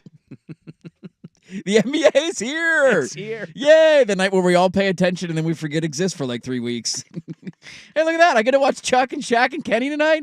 And then it's like, wait a minute. The NBA still. Oh, yeah, that's right. We're still playing. Okay, that's pretty cool. Kind of their last year, but I don't think it is going to be their last year. So. I got 24 hours to figure out how I'm going to get antennas to watch the damn Blazer game tomorrow night. My antenna came yesterday. I'm all hooked up. I'm ready to go. I got my new internet installed. Thanks, I'm ready, Jody. dude. I thought this was going to be free and available for all, but I guess not. Could have signed up online. They tweeted it out, free antennas to the first 5,000 people. Well, they didn't tell me it wasn't going to be on YouTube TV, so I didn't think I didn't. Why don't you do your own research, Aaron Rodgers? I don't do my own research. I want people to do research for me. I did have a basketball. I don't do a ton of research. Thank you. I did have a thing I wanted to throw you. I wrote this down on my show sheet a couple weeks ago for this day. And I understand that it's football season's in full effect. We got a World Series starting on Friday. We will get more into the World Series. Yeah. It's a great matchup. And college football has been outstanding. But I was thinking about this. I watched that Netflix show, The Starting Five. Mm-hmm. And by the way, I found a great clip from Kevin Garnett in episode 2. They were talking about Baby Sabas, and he told a story about Arvidas. And it's one of the I should have pulled the audio, but he basically says, I'd never seen in my career, we were in the rookie-sophomore game, Sabas was in the locker room with his wife, smoking a dart, and basically telling the entire locker room, I'm the best player in the world. I'm the best, not David Robinson. You ask David. David tell you Sabas number one. And I didn't know, I knew Sabas was a confident person. I didn't know he was outright telling the whole league, I'm the best player in the world. Definitely taking pulls of a bottle of vodka while doing that in the locker room as well. Absolutely. Yes. And so it's delightful. I enjoyed the show. I thought it was really good. I did. And I just kept thinking, the NBA is going to start tonight. LeBron is featured in it. It's going to be the Bronny thing. The Griffies are going to be in attendance. So this is going to get shoved down your throat. What time does he check in? Are we going second quarter check-in? Is he going to be first guy off the bench? Are we getting out of the way early? I think we're going to second quarter. Okay. I think to start the second. So they'll do their normal starting rotation, and then Bronny will come in. Don't let TNT know, hey, he's checking in, get ready, here Now's we go. the time. And then Standing when they start ovation. the second quarter, show the Griffies Bronny's a little too much. Yeah. Oh, they're definitely going to show the Griffies a ton. Bronny's going to have the ball. Braun's going to go set a screen for. Write this down. This is going to happen. He's going to set a screen for him. Yeah. He's going to pass to Dad. Griffey's going to be Mike. They'll mic him up on the. They might. I bet they. Is Griffey going to be taking pictures courtside? Either that or professional photographer. This could be ultimately a Laker win, but it's going to be and really his hat funny. will be if on this is a backwards, 20... and Colin will make a comment about that. Is this cool or insufferable? Well, I think it's going to go away eventually, but I think people are already at insufferable because it's LeBron. Yeah. My dad hates that LeBron got his kid a job, and I said, "Oh, you're anti-nepo. You don't want to give me a job? Well, only here, man. Only here. Only in this one case. Every other case is fine. Did Stephen Jones earn the right to be the owner of the Cowboys? He definitely did. He worked hard his entire life during that opportunity. But LeBron, it bothers the people. Steinbrenners, man. Oh, dude, they grinded for years to get that. But I'm genuinely asking this. We've seen the ratings drop post, LeBron being in the finals every year, and Steph's team's not really very good, and Katie's Suns, maybe they're better this year. I don't know. But we saw what it was like without those three players who were pretty heavily featured on the Olympic teams. It was the first time that none of them made it to the second round of the playoffs since like 2005 or something like that. Well, but what I'm asking is, who is now, and the NBA has got to be concerned about this, right? Who's going to carry the mantle for this league when LeBron does eventually retire? When Steph is getting closer in age. He's only a couple years younger than LeBron. Yeah, he's up there. KD also not a young pup. He was in the 2007 draft. It's 2024. Like, I keep thinking about what the league is post those guys. And I know you can say, well, Luka, Sprague. Does Luka reach people? He whines a lot. It's kind of like a ball dominant thing. Is it Wemby? But does Wemby have enough personality to do it? Yeah. I think Wemby's got a lot of personality. It hasn't come through yet. One, People also hate the Spurs. They have like they're connected to the term boring. I think Wemby could be, but they have to get better around him and be more relevant in the league. Is it Ant? I think it depends on who wins, man. I mean, that's what the NBA has always been about. But is there a player that you see? Because I don't know if we have a dominant winner in this group. Maybe it will be Wemby eventually. Eventually, we'll have a super team. Like somebody will go somewhere, and you got a team that wins 4 straight NBA titles. But the NBA also has a heater right now for parity. Different teams for like 5 straight years. I just kept thinking with the season starting, we still are going to get a lot of LeBron, Steph, and KD in our life. But the league has to start thinking about this now, so you're not caught off guard in a couple years with who's carrying this proverbial mantle. Yeah, I think there are incredible players throughout the entire league that have the ability to do it, but it will come down to this league. The NBA in the quarterback position comes down to one thing, and do you win? And that's the whole narrative about you. Do you win at the highest level? And so Luka got there last year, fell short in the NBA Finals. Do they get back to the Finals this year? Does Dallas get back? Do they lose in the second round? Would you bet them? Because Probably not. I think the West is too difficult to feel confident. Wouldn't have bet them last year, and they did. So maybe they proved me wrong again. Like that's like Steph getting there. How many straight finals did he go to? Giannis hasn't played in the playoffs for back-to-back years. He can't stay healthy. He's got to play in the playoffs, man. His team's old. You got to do it. Is it SGA? Does SGA win a title this year and he becomes one of those guys? Is it Wemby? Do they surprise and get to a conference finals? Like I think that's the ultimate determining factor. There's not one player in my mind that's head and shoulders above everybody else in the league. They all have different skill sets, and they're all elite in their own way. Who ends up being the winner of this group will answer your question. Okay, but let me ask you this, because I think maybe you're right here, but where I'll push back a little bit is it's not always just driven by who wins every time. It also is driven by style of play. That's a part of it for sure. Steph is iconic and generational with what he did or is doing. KD is a freak. He's 7'1", and he shoots the ball the way he does. And LeBron is LeBron. Who is the player that gets you to want to watch the most? You're a big football guy. You're a massive football, NFL, college football. A lot of us are. When you are no football night, what player in the league right now, I tell you, is on TV, not named LeBron, Steph, and KD, makes you want to watch the most? It's not even close. Not even close in my mind. It's Anthony Edwards. So then I think the answer probably is right now, maybe Anthony Edwards. You can tell me Luka's a better player. That's fine. He flops and complains and whines the entire game. Giannis can't shoot. He's a physical freak, but he can't shoot, and that can be frustrating to watch from time to time. SGA does a little too much foul hunting. Trying to think of the other elite. Jason Tatum doesn't belong in that conversation. What about, have you seen enough of Wemby yet? Because they're not featured a lot. I haven't, to be honest with you. I didn't watch a lot of Spurs last year. No, they weren't on national TV a ton. I didn't watch a ton of NBA to begin with, and they were kind of irrelevant. So this year will probably change that because he's going to be on national TV a ton. He will eventually be that guy, though. I mean, he's 7'7". I know I'm exaggerating, and he can do everything on the floor. He's like 7'5". He can do literally everything. Like we've never seen that before. And he also has.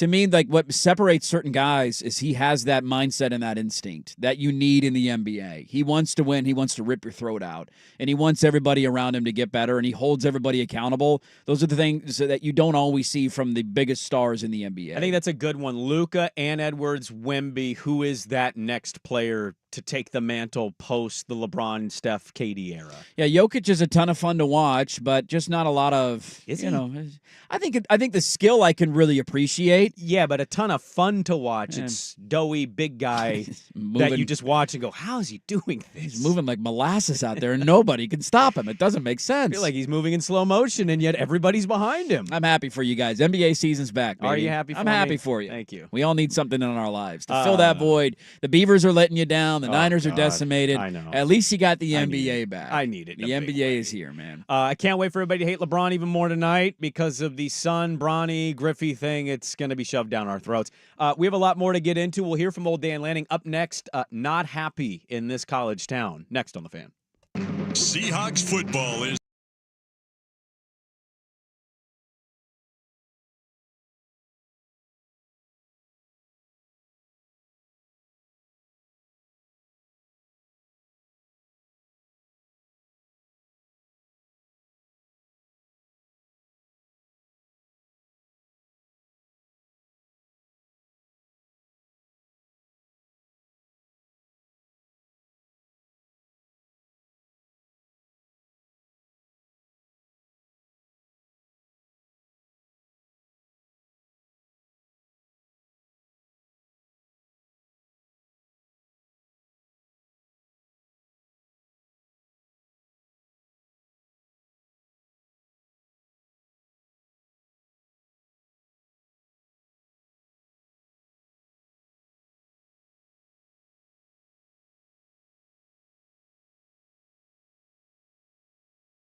This is Dirt and Sprague on 1080 The Fan.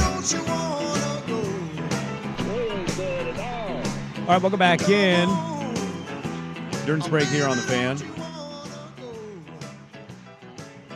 We'll get to the Dan Lanning stuff. He had his Monday press conference. Short, to the point, doesn't care. Top 20 team coming to town. I'm curious about that game. You said there's when are they going to get got? I tend to lean not, but Don't worry. Somebody will get him. There'll be a heartbreak at some point. When will it happen? I don't know, but there will be heartbreak at some point. I think it'd be worse. Been following this team for a long time, man. Yeah, but it'd be worse for you to not have heartbreak in the regular season and have heartbreak in the Big Ten title game and or your very first playoff game. Yeah, the funny thing about the Big Ten title game will be is all of this is matchup dependent, I think, going on a run and how far you go in the playoffs. Do you get better matchups that way? I don't know. I'd see that's why it's weird. Who's the 8 or 9? Throw the Big Ten title game to have the better playoff Like, if path? you have a 1 or 2 seed, but you have to face the winner of like a Georgia or Texas, I'm just spitballing here, but like that's not a great spot to be in. But you could be the 7 seed and get to play like the 10 seed BYU Cougars at home. I tend to believe at this point Georgia's winning the SEC. So I tend to believe that as well. 8-9 as a 1 would potentially be like. What about Texas? Clemson, that could be a really LSU. tough matchup. Could be Clemson, LSU. Clemson, LSU. Or Texas. Texas. Like it's so matchup determined. That's I remember the other spicy take, Swag, that he gave yesterday. I just remembered it. His other take was, and I don't know how spicy this is, but he said only 4 teams can win the title. Do you believe that? Do you agree with it? I think there's more teams this year than there has been in past years. I don't think there's... He said Oregon, Ohio State, Texas, Georgia are the only 4 that can win the title. No, I think... Who would you feel comfortable putting money on to win a national championship? I don't know that I'd be comfortable because I think... I don't think it's going to happen. That there's... No, but I don't think there's any of these teams that is not susceptible to a shoddy performance at some point. That those 4 are vulnerable, whether that's Carson Beck, whether that's whatever you think the Ducks' biggest ail is right now, Texas and what they showed, and Ohio State with maybe not as great a defense because as we here's the thing, you got to show up for 3 or 4 consecutive weeks and not have an off day. Yeah. And I don't see any of these teams, or you're so much more talented than everybody else that even if you have an off day, you can overcome it. I don't see a single team out there. See, and that to me was what Georgia was this weekend. Their offense was horrendous in that game. Yeah. Carson Beck threw 3 picks. He was terrible. Beck can lose them any game. And they dominated the football game on the road against a top 4 team in the country. So I think every team has shown flaws. I agree with you there. It's not easy to be perfect. But when you're telling me that everybody's going to be up, this isn't like we didn't see this coming. This is a playoff game. Yeah. And you got to be at your best in order to beat one of these teams. I'm not an LSU, a Notre Dame, a Texas A&M, what about like a BYU. Clemson for you? You like Clemson? I like Clemson. I think they're going to win the ACC. I've also seen them play Georgia. Yeah. Shocked? No. I guess what I'm asking, not just Oregon. Slightly surprised. The margin between, I guess, those 4 and whoever that next group of teams is in your mind. Like, we'll get to the Dirty Poll on Thursday, but whoever those next group of teams are, what is the margin like? Well, it's so slim that Texas, Ohio State, Oregon, whoever, they could lose to those next groups. Yeah, I mean, then LSU's in that mix, Tennessee's in that mix, Miami's in that mix, Clemson, Penn State I would put in that mix as well. I'm not saying that none of them can win a playoff game. I just look at it as it's never been harder to win a national title. I agree with this. This is not like, hey, you just go play in your Rose Bowl, you get to play the 7th-ranked team in the country, and if you win it, you claim a half a championship. Or you only win 2 games, or you only win 2, or the BCS era when you just wanted to win 1. Just go win 1 game and you win the national championship. So that's where I have a hard time. I'm not saying there's a massive gap between the 4 that I'm mentioning and everybody else, but if you're telling me that an Iowa State's going to have to go play, insert top 5 team, insert top 7 team, and then the number 2 team in the country to win. I'm not picking you to win 3 straight games. I'm not saying none of those teams can't pull off an upset, and maybe my team gets upset early in the playoffs. It's just a different ball game now to have to go do it 3 straight times against supremely talented teams. I think that would be, in a way, you're kind of making an argument for why maybe there is more than 4. See, and that's where I think those 4 teams are head and shoulders is too strong of a phrase. Yeah. I think they are more complete, balanced, and well-built than anybody else. And if I'm going to have to pick a team to win 3 in a row, those are the only 4 that I feel comfortable saying could do it. 57.2% on that poll question agree with you that only those 4 teams can win the national championship. Yeah, and we're going to get upsets. I think the first round of the playoffs will be exciting and exhilarating, and home field advantages will all be awesome, and somebody getting got in their own building will be crazy. I just 3 in a row or 4 in a row. That's a tough thing to do. We'll get to Lanning audio. I want to play our good friend down in the South, Legend, who has become legendary for all the drops he has created on this program. Are you smoking crack? Hell no. And last time I checked, our that's not the cornerbacks right aren't. guy. Can't take the heat? Get out of the kitchen. I love the kitchen. So let's get that right. We'll send a U-Haul to your ass. Well, the Alabama lost to Tennessee this weekend. They did, yeah. And I appreciate our listeners that tagged us or alerted us of this. And he called back into the Feinbaum show. Somebody had called in before and basically said, can we ease up on the criticizing of these coaches? We got to be careful here. Oh, hell no. Legend did not agree with that stance. And so here we go. Legend yesterday.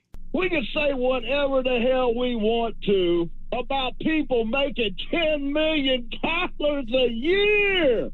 What was you thinking, Greg Burns? Are you smoking crack? I mean, come on, man. Don't you agree, Paul? I can say whatever the hell I want to. I worked my ass off today. I might have made $120. Don't you agree? I can say whatever the hell I want to about somebody that makes $10 million a year. Wouldn't you agree with that, brother? Hell yeah, we can say whatever the hell we want to say. And I got a few things to say. They say that a team takes on the personality of their coach. Well, our team is undisciplined and soft. And no doubt you, Coach DeBoer, are undisciplined and soft. You have come down here in the South, and I don't even blame you, DeBoer, DeBose, or whatever the hell your name is. I don't even blame you. I blame Greg Burns' ass. That's who I blame. Who else did you have on that list, Greg Burns? Pee Wee Herman? Was he on the list? You went and got some soft-spoken dude that won't even tell a player that slugged somebody in the last second of the game. Just face the man. This ain't Alabama football. This ain't Alabama football, I know. I don't know what that noise was at the end. It was like his emotions got the best of him. Oh, God, that is so good. If I were an athletic director and I had a head coach who was having success at my institution, and I knew that there was a chance that he might leave, I would just play this on repeat. Yeah.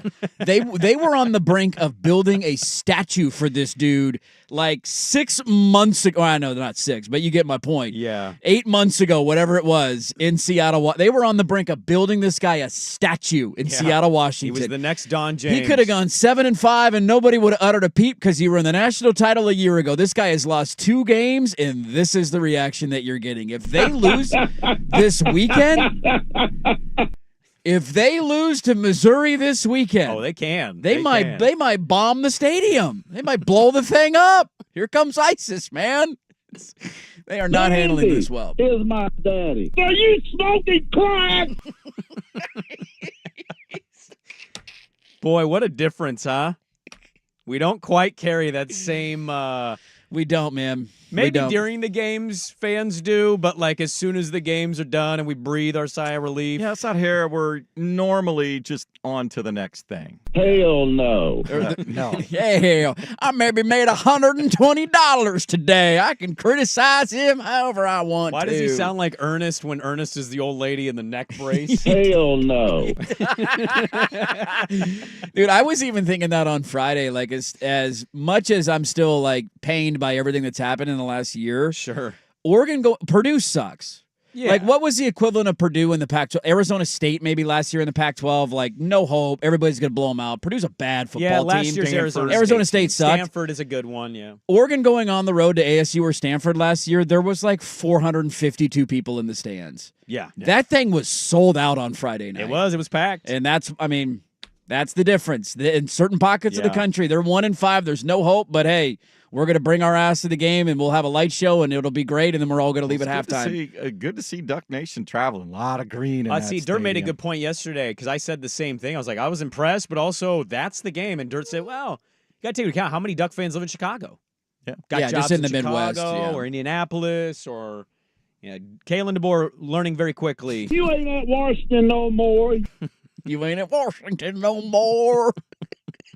God, I hope they lose this weekend just for the pure You content. hate that guy. Hell yeah, I do. I can't believe you're ripped not- my heart out twice last year, man. You should be rooting for him. Why? Get the revenge in the playoff game. No, Not I want only do him- you get to beat no. Alabama in a playoff game, you want never him- thought you'd say that. I want him to flame out and get fired. Really? Why do I care about Kalen DeBoer winning? I don't need any revenge there. I don't need my team to beat him on their way to a championship. See, I think that's what it is. Not them winning. It's about Lanning exacting revenge. Might end up at Washington again. Yeah, hire him back. Would you be shocked? I wouldn't. Jed Riley Fish- came back. Jed Fish leaves for Florida. Bring him back, man. Come on, Kalen. You should have stayed. They would have built you a statue. We'll talk to Andrew Nimick an hour from right now at 8:30. SB Live, our recruiting insider. He's got an update on the Ducks recruiting class. We'll hear from Dan Lanning, and it's a mail sack therapy Tuesday. So all of your questions, you know who could use some therapy right now? Are you smoking crack? I think in a way that was his therapy. I think Kalen DeBoer could use a little therapy too. Kalen DeBoer, buddy, sit on the couch. Sit on the couch. Let's talk about this. Therapy Tuesday. So the mail sack, get those questions in. Vancouver Ford text line 503-864-6326. Dirt and Sprague back with more. But first, Swag with a sports update. Now, from the Fan Sports Desk, a Sports Center update on 1080 The Fan. First on the Fan, Lamar Jackson looking like an MVP candidate, tying a franchise record with 5 touchdown passes in a game. That matched the number of incomplete passes he threw, leading the Ravens to a 41-31 win over the Buccaneers for their 5th straight. Tough night, though, for Tampa, along with the loss. They lost wide receiver Mike Evans to an aggravated hamstring injury in the first half. Then late in the game, Chris Godwin had to be carted off the field with a gruesome ankle injury. For the Chargers, well, their red zone offense did not show up in Arizona. They got 5 field goals, all they could muster, and Kyler Murray could beat them with 1 TD pass, 1 touchdown run, and he set up Chad Ryland for the game-winning 32-yard field goal with time expiring 17-15 Arizona. 49ers receiving confirmation Monday. Wide receiver Brandon Ayuk's done for the season with a torn ACL and MCL in his right knee. Deebo Samuel still in the hospital. He's got fluid in his lungs, suffering from a form of pneumonia. The NBA season begins tonight. Standalone doubleheader on TNT starts in Boston. Celtics raising a record 18th championship banner, then will take on their rival, the Knicks. 4:30 tip. You'll hear that one on 910 ESPN Portland. Pregame coverage at 4. Nightcaps in Hollywood. Lakers hosting the Timberwolves, ready to make history if and when LeBron and Bronny James become the first father-son duo to take an NBA court at the same time. 7 o'clock tip. More sports scores and stories in 30 minutes. Jason Swigart from the Fan Sports Desk. Listen live or on demand at the Odyssey app, the Fan's desktop player, or tell your smart speaker to play 1080 The Fan. Jump back to earlier parts of your favorite fan shows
This is Dirt and Sprague on 1080 The Fan.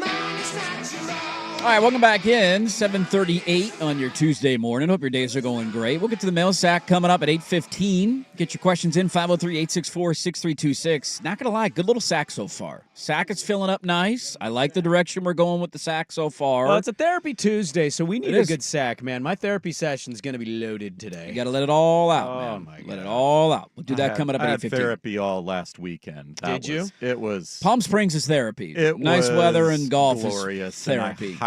First time going to that particular part of the country, and it was fantastic. I always find it awkward when people ask me in my life, like, so why do you go to therapy? And you can't really look at them and say, because of you. You're the problem. You ever think about that? Maybe you're the issue. Response. Maybe I should. Just, you look in the mirror. Just blunt, direct honesty. I have carried more of that in my life. That has been a big deal for me. You're part of the reason. But, yeah, you can't still say that to somebody because then they're going to be really thrown through a loop. Oh, it's so good. Speaking of that stuff, I was so proud of my wife had a sports take yesterday. Your wife did? I think I'm rubbing off on her. She's spending too much time with me, which is never a good thing. I don't recommend it for anybody. How about that? And she gets home from work last night. It was a tough day for the little guy, so we talked about that for a bit. I had the Monday night game on, and I'm watching the game, and they show a Tom Brady commercial, like a Fox Tom Brady commercial. Is it the one where the little Brady kid tells a future Brady to be the GOAT or all that? She launched into like a 5-minute tirade about why does he get commercials? Who cares? Why is he talking to himself? Why don't any of the other commentators get commercials? Is this paying off? Is it bringing more viewers? Like just a whole... Did you explain it to her? It sounded like me on the show, and I kind of tried to, and then I was like, you know what? I'm not even, like, I'm proud of you right now. This sounds like something that I would rant about on the show, and you know what?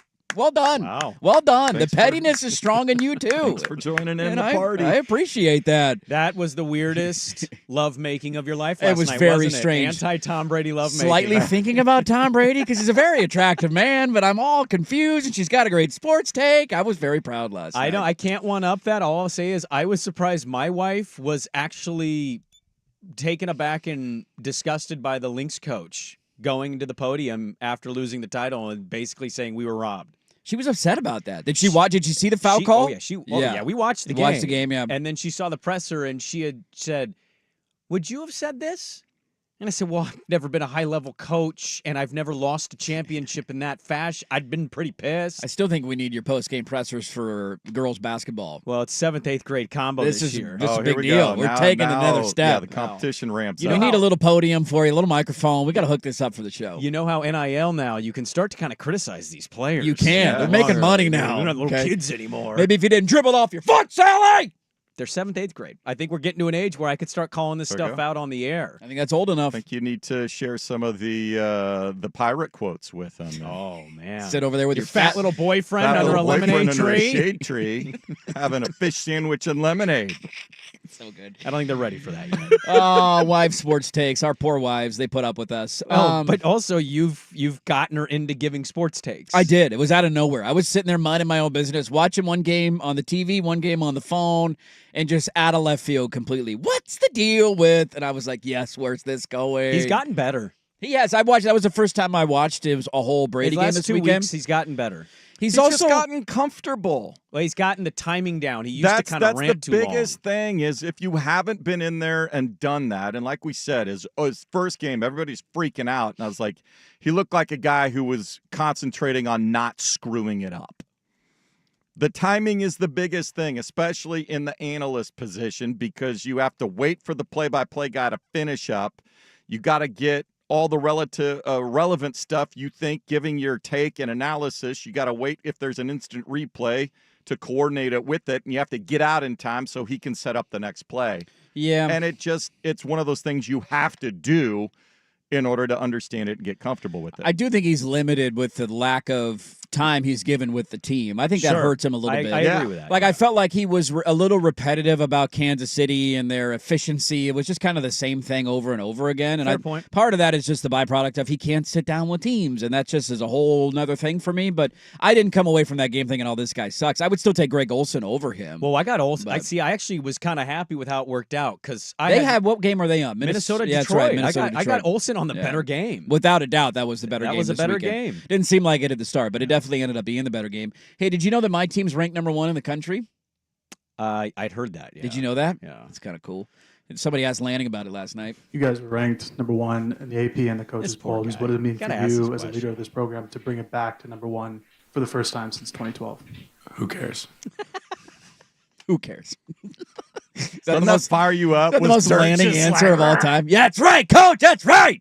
Rat poison. Get it out of here. Yeah, I saw comments on the YouTube page. Who was the poor schlep that had to? Because that was about 2/3 of the way through the presser. It was. It wasn't very long. Like everybody was afraid, I think, to ask it. Yeah, It's like, but some news editor said, no, you got to ask him. And Well, it's Tuesday. You don't want to dive too much into preview. Being ranked number 1's a big deal. I get See, it. and that's my thing. I think it is for the fans that have been there for a long time. Yes. Oh, I think internally, like in his mind, it's not over. He has a lot more he wants to accomplish. In his mind, though, how do you not, as a human, look in the mirror and just give yourself a minute of like, you're doing this right, dude. You're doing a good job. Not enough time. There's still food on his plate.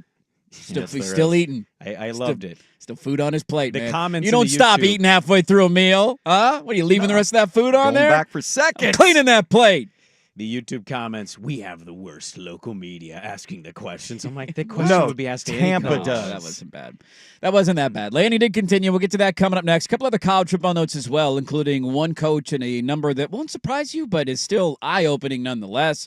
We'll get to the mail sack coming up in the final hour. Andrew Nimick's going to join us at 8:30. Back after this on The Fan. Who's stinking it up? Do not go in there. It's time for Who's Stinking It Up, a sports lowlight that's ripped from the headlines. We couldn't do diddly poo. Brought to you by Three Mountains Home Services. Schedule your appointment online at threemountainshomservices.com. To throw over the middle, it's deflected and it's intercepted. T.R. Tart, the big man, fumbles the football. It rolls forward and it's recovered by Arizona. That was Kevin Kugler. Westwood won. No, it's not Jaquaski Tart of the Niners there, Swag, but a defensive lineman got a pick and then fumbled. Arizona won, one of the worst games I've ever watched. Chargers found a way to charge her. We thought maybe Harbaugh would take that out of him. You had that play and then Jalen Reagor fumbling the ball into the end zone at the 1-yard line. And guess what? Those proved to be pretty costly in a 2-point loss. Only their quarterback was clutch. Who's stinking it up? The Chargers brought to you by Three Mountains Home Services. Make your home services delightful. Let the pros tackle the projects you need completed. Schedule an appointment online. Three Mountains Home Services. That's threemountainshomservices.com.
Go! Where Dirt and Sprague crunch the hot topics you want to hear. What's the pressure? Don't sit here and act like there's no... We get nervous teeing off in front of a gallery on the 10th hole at Eastmoreland. Crunch Time, brought to you by Crunch Fitness, with memberships as low as $9.99 per month. Find your Crunch Time in Portland, Vancouver, and online at crunch.com. Crunch Time, brought to you by Crunch Fitness. Memberships as low as $9.99 a month. Find your Crunch Time in Portland, Vancouver, online at crunch.com. We'll get to a couple of college football notes coming up top of the hour. A few leftovers from the weekend that we have not talked about yet. Mail sack at 8:15. Keep the questions coming in, 503-864-6326, and Andrew Nimick at 8:30. Oregon takes on Illinois this weekend, a top 20 opponent coming to town. By the way, their Michigan game got announced. I was a little scared that was going to be a big nooner. It is not going to be a big nooner. Back-to-back weeks, 12:30 on CBS. Yeah, you guys will be a feature on CBS in back-to-back weeks. It's pretty cool. big time. Pretty cool, man. Yeah. Dan Lanning was asked about his defense pitching a shutout in Purdue, and here's what he had to say. Yeah, I think we had some really good moments. More proud of some guys upholding the standard when they got their opportunity to play. Sometimes games like that, you always want to give opportunities for guys to continue to develop and grow. And we had some guys that stepped in on the field that I thought played well when they got their opportunities. There's plenty of things, though, that, looking at that game that we can go attack and improve on. Got to clean some stuff up, man. Got to clean some stuff up, but hey, proud of the effort. Yeah, I wish he would just say what he really thinks, and we all think, yeah, we just stepped off the bus and we won the game. Yeah, so Purdue that's all that sucks. took. Purdue's not a very good football team. Is there a worse team in the Power Four than them, you think? I was trying to wrap my brain around that. Is Mississippi State worse? They put up a little bit of a fight this weekend. Purdue put up a fight against Illinois, to be fair, if we're going to do that. They did almost beat Illinois, and Illinois is ranked in the top 20. That game went to overtime. Yeah. So they did put up a fight. North Carolina's pretty bad. Their defense Stanford? is so bad. What's Stanford doing in the Big 12? Stanford's not even the worst team in that conference. Oh, who's in the... Cal hasn't won a game. Yeah. Stanford beat Syracuse at Syracuse. They did. They got to win. Cal's 0-4. Tilt.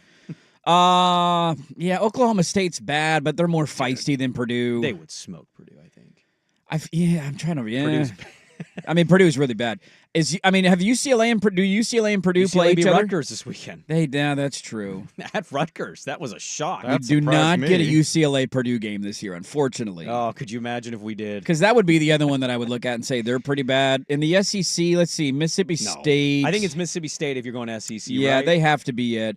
They lost to A&M by 10. They've been competitive in games. That's also how much of that is just teams not caring at all about that game and all right, we're playing Mississippi State, we'll win. My ultimate point is I'm sure as a coach you can always find something to clean up. As soon as Oregon stepped off that bus, they were winning that game. They were. It was just a question of, are you going to make it uncomfortable? And they did not make it uncomfortable. This week you got a top 20 team coming to town. Illinois is coming to town with Brett Bielema. Their only loss is on the road at Penn State, 21-7.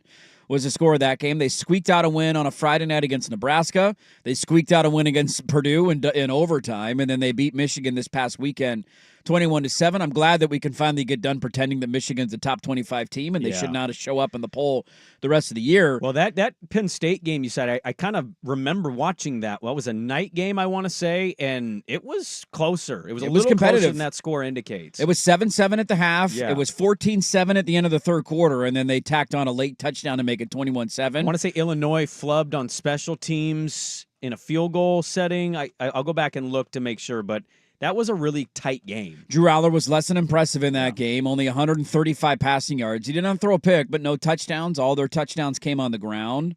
So that's how they won that one. Lanning was asked the difference he's seen from Illinois last year, which is an interesting question because I don't know how closely you watched him last year to what he's seeing this year. They're doing an unbelievable job attacking the ball and protecting the ball. I think their quarterback's thrown one interception this season. I think they've had 8 picks on defense and caused 10 fumbles on defense. So they're a team that swarms.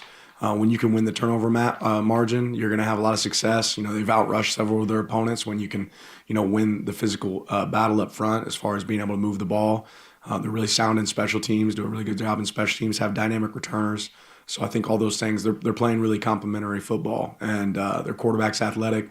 They have good wideouts, that do a really good job. So they are a balanced team, and when you have good balance, it's hard to take away a team's strengths. So we all kind of knew going into the week last week, Purdue's not very good, and Oregon should win this game handily. Are we raising upset alert banners with a top 20 team coming on in this weekend? I don't want to disrespect Brett Bielema too much, so I'll give him at least the credit of I think Illinois will come in ready to play. But if you just look at some of the statistics, and it's only a couple of them, it kind of is not a good matchup for them. They're a top 20 team, top 25 team. I would agree with that. Allmeier's having a good year, but he was not good last weekend. That was the weird thing about their win. Well, he's having a good year. I wouldn't say a great year. And yes, he hasn't turned the ball over a whole lot. In rush defense, just as an example here, and this is why I'm saying matchup-wise, they're third to last in this conference. That's not good. They're only better than Rutgers in Purdue in rush defense. Not good. What does Oregon like to do? Run the football. So, like, Dylan Gabriel having a great year, looking like a Heisman finalist at the minimum. It doesn't appear statistically he needs to do a whole lot, that they should just be able to have a push on the offensive line and work kind of the clock. They're also 12th in total defense, just in the Big Ten. So, and they haven't played a murderer's row of offenses either. No, and I cite that Penn State game. It was a Penn State missed field goal is what I was remembering, but they also had a key interception driving. That was the only later. Altmaier pick of the season, was he threw it in that Penn State game. I don't want to completely dismiss it. This is not a Purdue game. Illinois deserves a lot of credit. Bielema is a good coach. But matchup-wise, I think it more works in Oregon's favor, just looking at who Illinois has largely been this year. But I think this is the type of opponent, this is going to be great for Lanning and the message and the team and everything he is preaching, because if you don't do the fundamental things against a team like Illinois, you can find yourself in a dogfight late in the game and having to scramble. They don't do a lot of stuff to hurt themselves, to Lanning's point. Yeah, that was Lanning's point, was we have to go out and beat them. They're not going to hand this to us. Well, Illinois is a physical team as well. Like, they're going to go out there and they're going to try to play a physical style of football. They were able to do that against Penn State. We saw late what they were able to do against Nebraska on the road. I think that was a Friday night game when they won that one. Yeah, and they should have lost that game if Raiola hits a guy wide open in the end zone on third down and then they missed a field goal. Agree 100%, but what Swag is saying is this team's going to play a brand of football that I think Lanning wants an opponent to play, because this is good when you're having a season like this. The one area that is interesting is if they can come in with some confidence and catch Oregon a little bit. Their red zone numbers are pretty good. They're third in the red zone in scoring percentage. They can run the football down around the goal line. So they're kind of one of those teams that they've snuck up on a lot of people. But what they just did to Michigan, Lanning is going to play that tape. And I think it's going to play right into kind of what he wants an opponent to be doing coming to Autzen at this point of the season. You want to keep your team tested. He can say, who cares about being ranked number one? College kids see that. It's hard not to hear it and not to see it. And I think they're good coaches down in Eugene. But this is a game that kind of gets you refocused on, we won in blowout fashion. Yeah, we beat Ohio State. We're number one. But we haven't earned number one yet. You got to earn number one by being number one at the end of the year. You got more food on your plate, Bob. Exactly. You got more food on your plate. I think it helps them a lot, too, that they won that game last weekend. If they would have lost that game last weekend, maybe you overlook it a little bit. They're not ranked anymore. They won it. They're, 6-1 or whatever the record is on the season, and so you're coming in top 20 team. One other takeaway, just quickly, because we didn't talk about the game a ton yesterday. There wasn't a lot to get to in the Purdue game. One of the biggest things that I'm curious to see if they change, and whether it's short-term, long-term, and it was funny because it was a moment where I was screaming at my television, and then he made an incredible play, and I was like, well, I'm glad I didn't tweet that out because it would have aged poorly.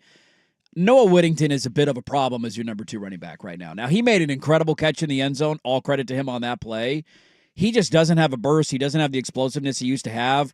I think that to me is more of a feel-good story. You stayed, you came in my first class. I want to give you these carries. Coming back from a devastating injury, and I'm rooting like hell for the kid. Jaden Lamar and Jay Harris are better running backs in my mind at this point. And we didn't see a lot of Whittington because it was all Jordan James in the Ohio State game, basically. But in a lot of these games where you're up or you're winning or you should win, I'm curious to see how much that rotation changes at all, because he does not have it in the backfield. Again, incredible catch, but there is a massive drop-off from Jordan James 1 back to Noah Whittington 2 back that I'm hoping gets adjusted. I mean, it may as the season goes on, but we talked about this, I want to say the Boise State game, of just like, he's your premier back.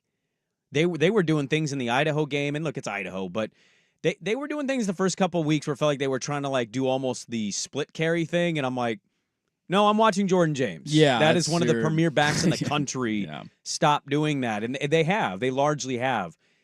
If Lanning really feels how you feel eventually I think that thing gets itself worked out. You've kind of seen it at tight end with Herbert and Sadiq, where he's starting to get more of the looks in the passing game. Yeah, and that was the other takeaway I had from Purdue was at least Sadiq is getting the football a little bit more, and you want to keep working him in and build that confidence. But yeah, Jordan James is the premier back for them. No doubt about it. Oregon, Illinois this week, and we'll have more on that game over the next couple of days. I got a couple of college football notes for you, including a trend that is only going to empower something, a stat on one head coach. We'll get to the mail sack coming up at 8:15. Andrew Nimick at 8:30. Loaded final hour. Don't go anywhere. Dirt and Sprague on 1080 The Fan.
KFXX, KWJJ, HD2 Portland, 1080, The Fan. Who is the yacht rock of the NFL? Are you kidding me? An Odyssey Sports Station.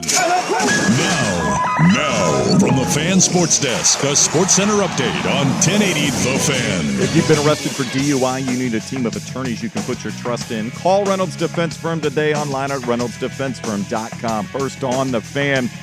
A record-tying performance for Lamar Jackson, tying his own record of 5 touchdown passes in a game, leading the Ravens to a 41-31 win over the Buccaneers. It's their 5th victory in a row. Making things worse for Tampa was the injury suffered by wide receiver Mike Evans, aggravating a hamstring in the first half, and then late in the game, Chris Godwin appears to be done for the year with a gruesome ankle injury. For the Chargers, it was their red zone offense that was gruesome in Arizona. They could only muster 5 field goals, even though they outgained the Cardinals. Kyler Murray threw for a touchdown, ran for another, set up Chad Ryland, who hit a game-winning 32-yard field goal as time expired for a 17-15 Cardinals victory. Curtain goes up tonight on the NBA's 79th season. Doubleheader features the reigning champion Boston Celtics raising a record 18th championship banner to the rafters. Then they'll take on the Knicks at 4:30. You'll hear that one on 910 ESPN Portland. Pregame coverage starting at 4. The nightcap in L.A. Lakers host the Timberwolves, ready to make history if and when LeBron and Bronny James become the first father-son duo to take an NBA court at the same time. 7 o'clock tip on TNT. More sports scores and stories in 30 minutes. Jason Swigart from the Fan Sports Desk. Listen live or on demand at the Odyssey app, the Fan's desktop player, or tell your smart speaker to play 1080 The Fan. Got a smart speaker? It's The Fan in your office and every room of your home. Tell your smart speaker to play 1080 The Fan. Boys, put down your utensils. I want to talk to you about something real quick. If there's anything that you want to talk about, any kind of secrets, now's the time to put it on the table, okay? And if you tell me, we're not going to do that. This is Dirt and Sprague. I went to the petting zoo and I let the goat lick my butt. No, honey. Promise you wouldn't get mad, okay? They're being honest. with Andy Dirt Johnson and Brendan Sprague. One time I put a firefly in my butt. Why?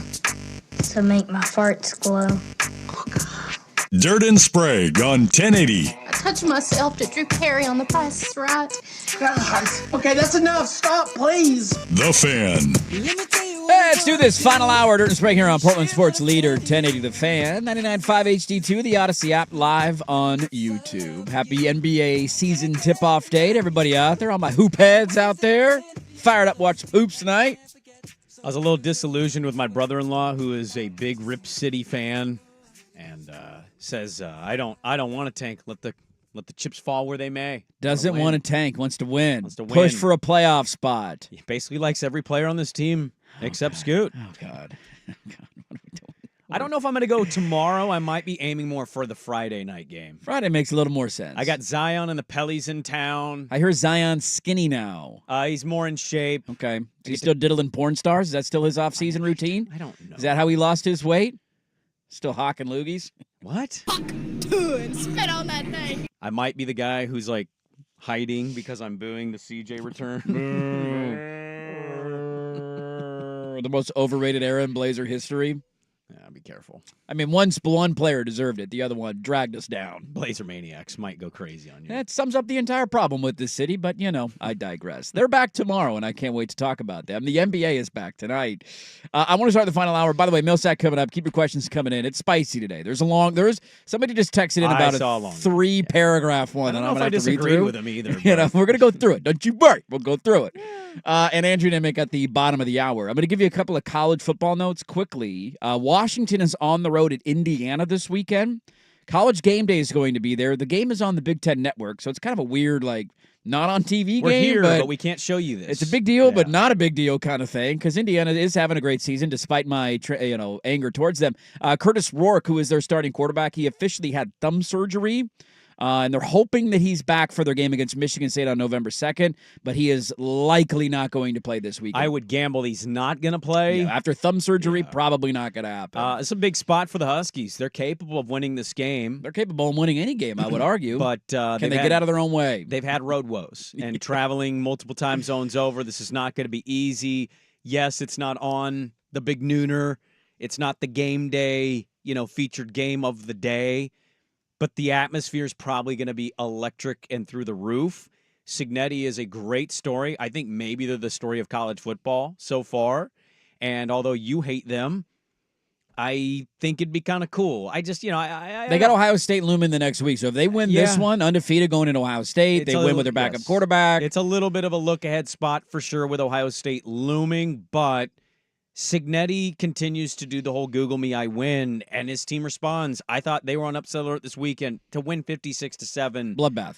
That's a pretty impressive response, I think, to that game. So, Huskies can do it, but game day, the atmosphere, the energy of that building, he's really turned it around very quickly there. Washington off of a bye, so they got that going for him where they were sitting at home resting last week. So we'll see if they can win, but just wanted to update Husky fans on that. He's probably not going to play. I'd be shocked if he plays. Today? I think it's 5 last time I saw. So sub-touchdown. Sub-touchdown. Sub-touchdown. That tells you a lot. But we'll give our big PP picks coming up in 2 days. We don't have call-in shows the way Paul Feinbaum does in the South. If we did, I imagine the sentiment from USC fan would be even more aggressive than what we're hearing from Alabama fan right now. U-Haul to your ass. There's a stat floating around this weekend. Lincoln Riley was the head coach at Oklahoma for 5 years. He is 2.5 years into his tenure at USC. Mm-hmm. He already has more losses at USC than he did his entire Oklahoma tenure. And mind you, 3 of his losses at Oklahoma were college football playoff games. In his career at Oklahoma in 5 years, he was 55-10. Wow. If you take out bowl games, he was 54-7 in his career. And he is 22-12 at USC in 2.5 years. Yeah, he's also recruiting at a top 10 level for 2025. He does have a good class coming. They are financially, I don't think, in a spot to fire him, despite how bad this has gotten. And I'm out this year. I cannot stress how pivotal next year is for them. And I am already kind of moving on because I just don't think they're legit. They lose at home to Rutgers how are you on up Friday 21-7 on Maryland and lose? Yeah. I could That's not been his believe entire that. USC team, going all the way back to the Tulane game. Remember, they had a 14-point lead in the Cotton Bowl in that game, and they blew it with like 2 minutes to go. Yeah, and then you hire Anton Lynn, and maybe they still don't have the horses, and that's where the recruiting part of this is coming. But then the report comes out he's not recruiting locally at like Modern Day in St. John Bosco. So they're just right behind Oregon for next year. I'm just fascinated to see what he does to get out of this because I don't think he's lost anything offensively. But his quarterback is not elite the way others have been. They want Miller Moss bench down in L.A. I don't know if that's the right move, but that's getting called for on social media. Some of those last couple weeks, the Minnesota game was pretty bad. The Penn State game, he cost him with some key throws. They should at the minimum had a game-winning field goal. They did, and they went to overtime. He was bad clock management, and they threw a pick. And he wasn't. Obviously, they blew that game to Maryland, and you cannot be losing to Maryland in football. So no. That attendance is going to be very bad. They start trailing in that game, they're going to get. You're going to audibly hear that boo on television. For the 400 people there. But they're stuck with him. And this whole, we need to calm down with this Clay Helton comp. Yeah, I'm with you on that. Clay Helton was 4-8, and they recruited, outside of the top 30. Yeah, he couldn't recruit. Now, Lincoln needs to turn this around and do it quickly, but he's going to be there for maybe the next year or two. He's recruiting well right now. We'll see what those recruits end up being. That's like the idiots who still argue for some reason. I don't know why it would even be a thing anymore, but in the time at least, I remember getting into arguments with friends about Mark Helfrich at Oregon. You can't fire him. The guy was in a title game 2 years ago. It's like, dude, he can't recruit. With all of Chip's guys. You realize there's a sustainability needed to win year in and year out in this sport, and it usually depends on how you recruit and the level of talent you bring into the program. And if you're outside the top 30, you're not going to compete at the highest level. That was the Helfrich problem. That was unquestionably the Clay Helton problem. I'm with you on that. The record comps are funny because they turfed him, and he had a better winning percentage, whatever, through 23 games. He also had Sam Darnold to begin with, and then once Sam Darnold was gone, things kind of hit the skids there, and he also couldn't recruit. Clay Helton was a disaster in Los Angeles, and it's not to defend what Lincoln Riley has done. No. But that just 2.5 years in, you already have more losses than you did your entire tenure at Oklahoma. It's just funny that, I always love going back to the way we talked about that hire when it was made, and I remember my reaction of oh God, USC got Lincoln Riley. But I kind of felt holy crap! I might be misremembering this, but I remember thinking holy crap, what a grand slam of a hire. And I think you had the same feeling, but you immediately went, win a playoff game. Yeah, Dan Lanning will do it, bitch. But there is it's just funny. Now we're in year 3 and we're looking to it's 2026 recruiting class is strong, so maybe he'll win by 2027. When a lot of these other coaches have been able to do it early on. Hell, look at Mario this year. They got their flaws at Miami. He's in year 3, but they're ranked in the top 10. He's hit the portal. He's recruited at a high level. He's at least showing you we've taken steps. Year 1 we sucked. Year 2 we were a little bit better. Now year 3 we're relevant, but our defense is terrible. They're at least in the mix this year. People worried, Dirt, about the barometer of the playoff being the measuring stick for a lot of programs. Penn State might have this. Make the playoff, and Franklin shows that he's the guy. Well, it's 12-team playoff. Yeah. Your schedule's a joke 90% of the season. Yeah. So that may not be the right way to do it, but to your point, Mario's team, they look like they're bound to lose a game. That defense is bad, but they might not till the ACC title game. Because they play nobody. They will be in the playoff. Yeah. That's what will happen. Even if they get embarrassed in the first round, that will be a playoff season. All right, Mario took the step. It's a 12-teamer. Yeah. Lincoln Riley doesn't need to win a national championship per se, but come on, 12 teams? You got to be relevant, man. You can't be sub 500. You can't be losing to Maryland No. and Minnesota. That's inexcusable. Come on. You blew a big lead to Penn State at home. You had there's 3 or 4 wins on their schedule that you're how did you lose? How did you lose? How did you lose? The Michigan game, for God's sakes.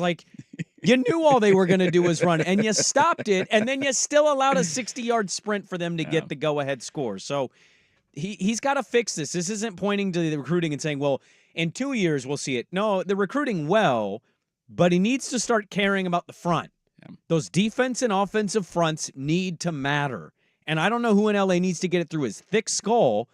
Dude, you get offense. You know how to scheme. Why don't you go get big uglies on the defensive line? You cannot be losing in the Derek Harmon battles. No. Those are the ones you need to be winning in L.A. No doubt about it. One last note on the college football world. Those worried about more and more power going to the Big Ten and the SEC, who clearly dominate and control the sport right now. There are 6 games this year in the regular season that have averaged north of 9 million viewers through their entirety. Do you know what they have in common? They're from those conferences? It's the only teams that are included. Those 6 most watched games this year, Georgia-Texas numbers came in. Nearly 13 million viewers average for that game. Yeah. Georgia-Bama, the game a couple of weeks ago, was just shy of 12 million. Alabama-Tennessee, which led into Georgia-Texas this weekend, averaged 10.7 million. Oregon-Ohio State a week and a half ago, 10.4 million. LSU-USC, first week of the season, 9.2 million. And Texas-Michigan, second week of the year, 9.1 million. So you have SEC versus SEC for the first 3, Big Ten versus Big Ten, and then Big Ten versus SEC. Look, I'm not saying those games are always going to rate the highest, especially in the South. Those people, it's their religion. That's all they got, man. But also, like, what are the other games that have been featured on NBC, Fox, or ABC for the prime times? Well, it's only those 2 conferences because those 2 conferences are the ones the networks care about. And they have the most interesting teams, which is tough. Well, but, like, you're not going to get a lot of Big 12 teams featured in those games. Yeah. It's just it's an uphill battle to try and cut into those numbers, and they're gonna lean on this stuff and say, hey, we need more power, give us more teams, give us more playoff spots. The numbers are in, and people are watching it, but to your point, they are in primetime spots on those channels. Let's get to the mail sack. Your questions. Welcome, Vancouver 4 text line 503-864-6326. We'll do it next on The Fan. It's time for a sports injury report. The injuries and rehab that impact the success of sports teams. Brought to you by Rock Orthopedic. The reason why he's coming back now is because the medical experts have deemed it safe for him to return. So I don't mess with timelines or. That is Mike McDaniel. I'm anti this. I think it's a horrible idea. Tua was asked yesterday if he's going to wear a Guardian cap. He said, no, I don't ever want to watch this guy play football again.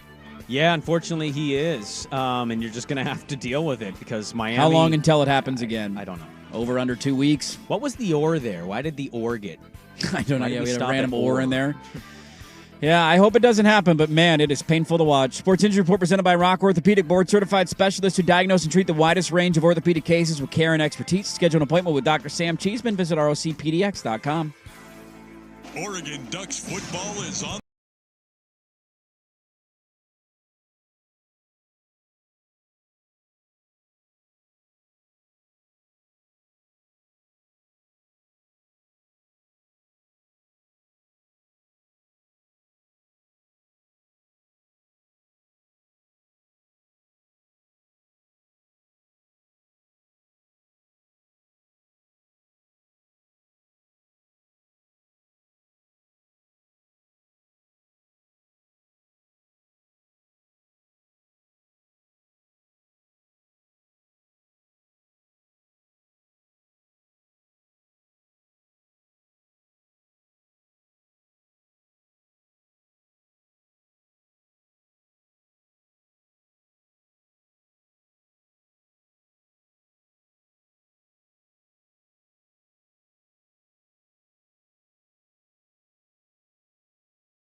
This is Dirt and Sprague on 1080 The Fan. All right, Andrew Nimick coming up bottom of the hour. He tagged me in a tweet yesterday, and now my mentions are a cesspool, so I got to thank him for that. It's coming up at 8:30.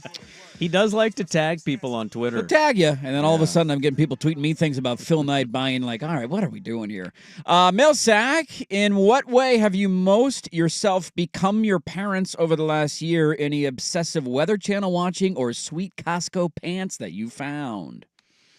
It's an easy one for me. The most exciting thing in my life for the last couple of weeks has been my pumpkins. I got 2 that are already ready to go. I got 3 more that are on the brink. Who do you get that from? 7 pumpkins. My dad's always grown pumpkins. Oh. Big pumpkin guy. I've never grown pumpkins before. Did you ever care to as a kid? Did you think Not I'm gonna really. do this? Not really at all. This is more of Really? I have a kid thing now that I actually want pumpkins. And if you grow your own pumpkins, the secret is you can get out of going to the pumpkin patch, which are one of the most overrated things on the entire planet Earth. And so I'm very excited about my pumpkins. I probably got my mom's anxiety and short temper, and I didn't get raised by my dad, so I don't know. That's all you got? Yeah. Anything, Swag? Oh, boy. I don't know. I got my... I do have the teaching bug. That's the family thing, so I find myself trying to... Who do you teach? Teaching people? Well, I taught all the interns here when we had an intern program. That is I true. remember that. That is true. That's where I started. What's the longest road trip you've taken? How long did you drive? And where did you go? And would you do it again? Repeat that question. I'm sorry. Longest road trip. Where'd you go and how long did you drive? Longest road trip I've ever done is probably L.A. I did it in one shot. Left at 7 a.m. Got to L.A. at, I want to say 8:30. Fell asleep twice in between Sacramento and L.A. when good feeling. Nowhere. It's just nothingness. Yeah. It's Fresno. Darkness. You know what woke me up twice? Yeah. Like literally oh my God, I am still driving. It was either that or some wildlife darting across I would have hit it. Yeah. I was like dead asleep. I was like out. My friend was out. It was like planes, trains, and automobiles type situation. This is a problem. Those little white lines, man, they make you fall asleep. You're just kind of humming along. The sound of the car. There's nothing entertaining going on. I kept thinking, like, who lives here? Yeah, Why would you live here? You got to roll your window down, put your head out like a dog. That's how you wake yourself up. So mine, that's probably mine. L.A. Swag, longest road trip? Was when I was a kid. My parents drove. My mom didn't get on an airplane until she was like in her 40s. Scared of flying? Didn't want to do it? I don't know if it was her or her parents didn't want to fly. That I don't know. So we drove. My aunt had a cabin up in Aspen, Colorado. And I was little. My little brother was still in diapers. I remember driving from Portland to Aspen, Colorado over a couple of days in this old gold Dodge Duster. It seemed like it took forever to get there. Did your mom see the Hindenburg by chance? Do you think maybe she grew up with that? No. That vision in your mind? This isn't good. Anybody alive in there? No. The answer is she's good flying now. None of them Once she survived. had the opportunity to go to Hawaii, she's like, okay, I'm getting on all right, a let's bird. do that. Let's that sounds go. good. How long does a boat take? That's too long. Let's take a flight. That sounds more ideal. So once we got there, but it was like 2.5 days. I remember them pulling over in the middle of the night, in like nowhere, Utah, to change my brother's diaper in the back of the car. Yeah. One of those things. But good memories. Yeah. Good childhood memories. We did a drive when I was a kid to Omaha, Nebraska for one summer, and it was my appendix broke when we got there, and so that was a whole thing. I then had to fly back because I couldn't sit in a car for that long. Did your appendix break or burst? It burst. Sorry, it burst. Yeah, Okay. my appendix burst, and I didn't know what it was at first. So that was the fun end of that trip. I was probably in 5th grade-ish. I was very young. As an adult, the longest road trip I've done is to Phoenix to see my team lose in the Final Four. I remember that trip. It was a 24-hour drive, and then they couldn't get an offensive rebound, and then I had to drive 24 hours back. That was a lot of fun. You saw Final Four. I did see a Final Four. That was cool. It was pretty cool to see the floor and all that. That was badass. I have become. I don't know if I got this from either parent. And I know my answer wasn't great on that first question. It literally is my mom's anxiety. I have a thing right now where I don't want to watch my team play in pivotal spots because I don't want to see my team lose. Hence leaving an Ohio State game early to not witness the final field goal. But you're willing to do it. You're willing to drive to Phoenix in the chance that your team loses in a Final Four, and I don't think I wouldn't do am. that again. I would not. That was a one-time thing of like I was a little bit younger. It's a This kick is in the fun, nuts. and then that drive back was absolutely brutal. Somehow on the drive back through California, I also got us off of I-5. And to this day, none of us have been able to figure out how that happened. How did you just stay on I-5? I don't know. Well, it must have been like a freeway It was a parallel split. highway. Yeah, so Yeah, we were was still a going in the right split. direction, but we looked at the signs randomly and we're like, wait a minute. How? What? Like Because that drive sucks. And you it's don't never know. made through any Southern sense. California. No I don't, clue. It's insane. Almost got murdered at a gas station. Great times. Millsack, what is your guys' favorite place to go get breakfast? Mine is Marco's Cafe at Multnomah Village. If you haven't been there, I highly recommend it. Been to Marco's, Dean's off Highway 212. Dean's your spot? Yeah, Dean's is cash only, and it is old school style, home style breakfast that still thinks it's 1997 with the portions they give you. I love that. And the price they charge. It's delightful. Love that. You got to go to breakfast spot, Swag? We're big La Provence fans. We have a La Provence. Of course you are. Over there. They're building a new one right there in Cedar Hills. Put your pinky up when you say you got to that. say La Provence. Yeah. Sounds good. So I don't really ever go to breakfast. I should. I love breakfast food. I don't do it enough. We don't go out to breakfast very often. I don't do it enough. I love to walk. I mean, this goes back to our Sherry's conversation. There is not a better smell in the world for me than walking into a breakfast restaurant. Oh, God. But, the bacon, the it's sausage, amazing. the coffee, Just the wakes you hash up. browns. Makes you feel great. It feels good. The best place, though, when I go visit PAX over in Bend, there's a place called the Victorian Cafe, and it's just stuff. Perfect. Oh, so good. Spicy Millsack, bear with me. This is a long one. It's going to take me about 5 minutes to read through this. Spicy Millsack. Keeping in terms of yesterday's spice, this is for Sprague and Swag. Can we start a policy of giving Dirt a smack every time he tries pulling the no one's giving us a chance card? That's assault, brother. I swear if we have to hear him bellyache about how tough he's had it as a Duck football fan with so much disappointment while they're winning how many conference titles and Rose Bowls and going to national title games while us Beavers are sitting here having no conference or Power 5 status, never having won an outright title or Rose Bowl trip in 50 years, and the foundation we had laid was stolen from us, he really doesn't have any idea of what college football sports suffering is. Anybody who wasn't a Duck until 1994 or later does, because you have been hand-fed everything we ever wanted since then. # built, not bought. Yeah. Well said.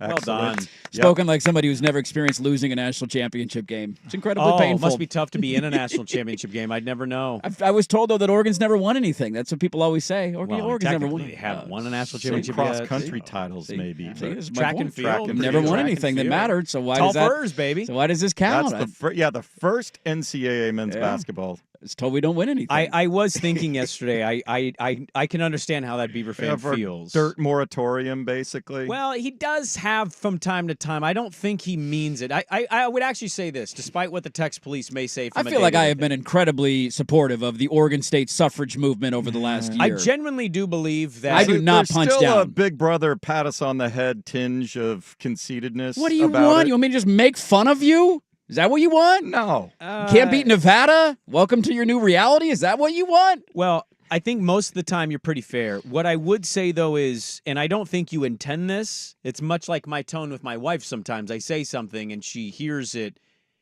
I don't say it how I think I'm saying it. Why right? are you upset right now? Well, why are would you say giving me that? Like, attitude? no, I didn't mean it like that. Just matter of fact. Sometimes it's tone, and sometimes your tone is like, they lost to UNLV, and you went, that defense was actually more impressive. And it's like they almost gave up 400 yards and lost to UNLV. I thought the run defense was pretty good this weekend. They lost. They did lose to UNLV. I'm not defending the loss. In a two-team conference where they're a pseudo Mountain West team and they're like the fourth. See, this is what I'm best. saying. Like, what do you want me to say then? Your program sucks. There's no hope. All is done. Give up as a fan. Like, what do you want me to say? There is no positive takeaway from getting destroyed by Nevada and then losing at home. Yeah. And basically, I know you didn't, but you were down double digits until the last 2 minutes of that game. Yeah. That's your back-to-back weeks. So, like, I didn't walk away going, I'm really happy with the rush defense. Well, I also am not coming in saying I'm very happy about Oregon State's rush defense. I just said they played better than I thought they were going to. I know, but your team beat Idaho and you were panicking. You guys won. We did.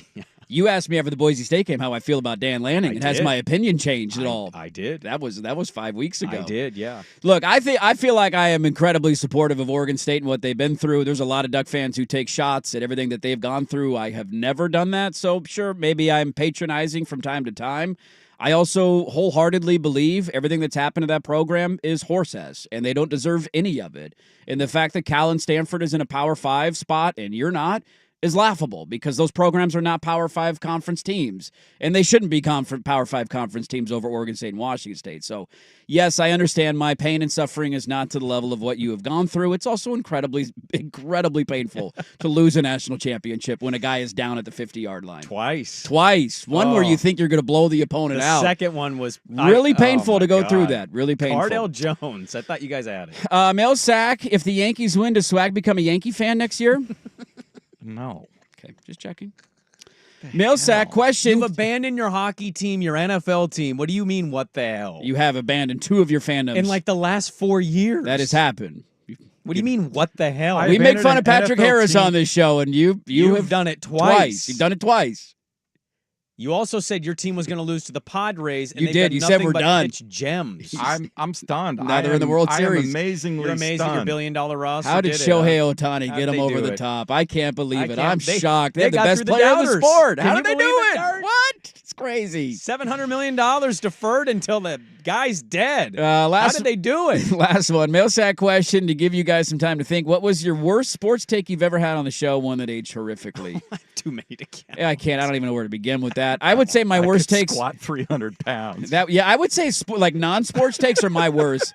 Saying I would never be a seltzer guy and then becoming a seltzer guy. That was good. And then being anti-cord cutting and now being all in on the cord cutting are easily my 2 worst takes I've ever had on the show. The worst takes. God, I have so many. I'm trying to think. It's too hard to narrow them down.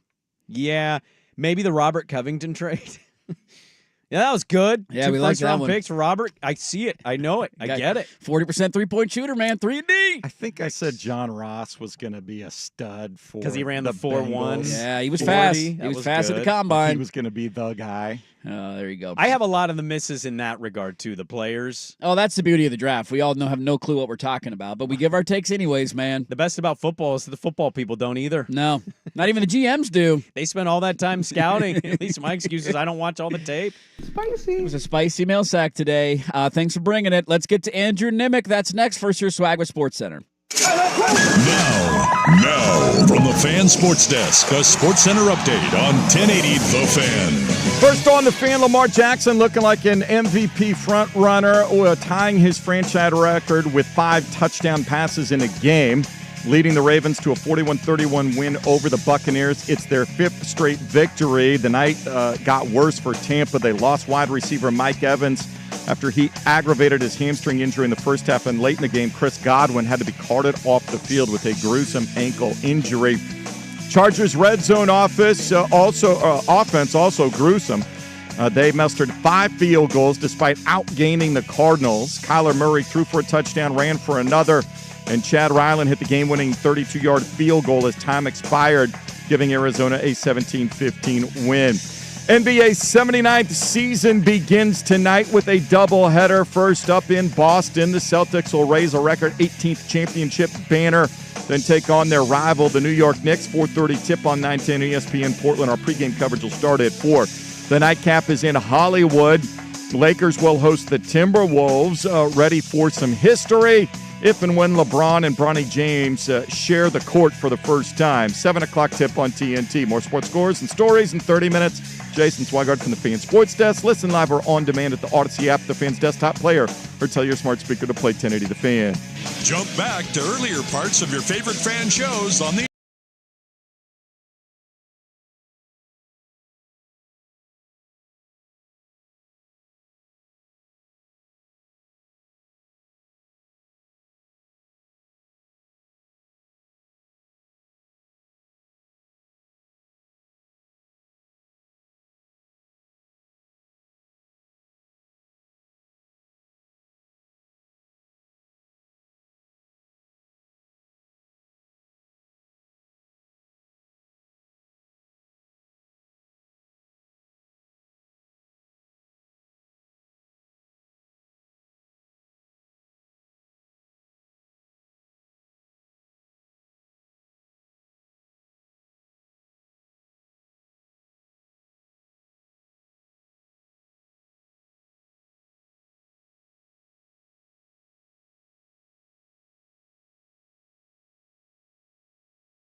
300. This is Dirt and Sprague on 1080 The Fan. All right, let's talk some recruiting. I'm sure that Beaver fan's going to be happy about this segment. Joining us now. Hey, they got a commit yesterday. They did. Andrew Nimick. He's not the commit. He's joining us now. They did get a commit yesterday. Well, look, Nimick is also going through it. I said on Monday, I went through a little bit of sports hell this weekend. Nimick is a passionately diehard Niner fan, so Yes, he's kind of going through this a little bit too. It's been a rough couple of weeks for Niner fans. At Andrew Nimick on Twitter, Director of Recruiting High School on SI, and he's the host of Recruiting with Andrew Nimick every Thursday, right here on The Fan, 7 to 8 p.m. unless there's a Seahawks game. And Nimick joining us now. Good morning, Nimick. What has been the boost recruiting for Oregon since beating Ohio State? Because I feel like I've seen nothing but good news ever since then. Now, first of all, what the hell kind of an introduction is that? Here's Nimick. We're making him get up. It's early. Hey, his Niners are all banged up and losing. Hey, did you see that good news on Brandon Ayuk? Okay, things are going great. Nothing on, like, what's your favorite breakfast spot? Or, Nimick, what's your best or worst call on the recruiting trail? No, his Niners are screwed. And with that, hey, Nimick. Cool, guys. Well, frankly, Nimick, I'm a little upset with you because you tagged me in a tweet yesterday. Now my mentions are a cesspool of like random Miami fans telling me that Oregon won't win a national championship. And Ohio State fans, I'm getting all these tweets now, man. You've jumbled up my mentions.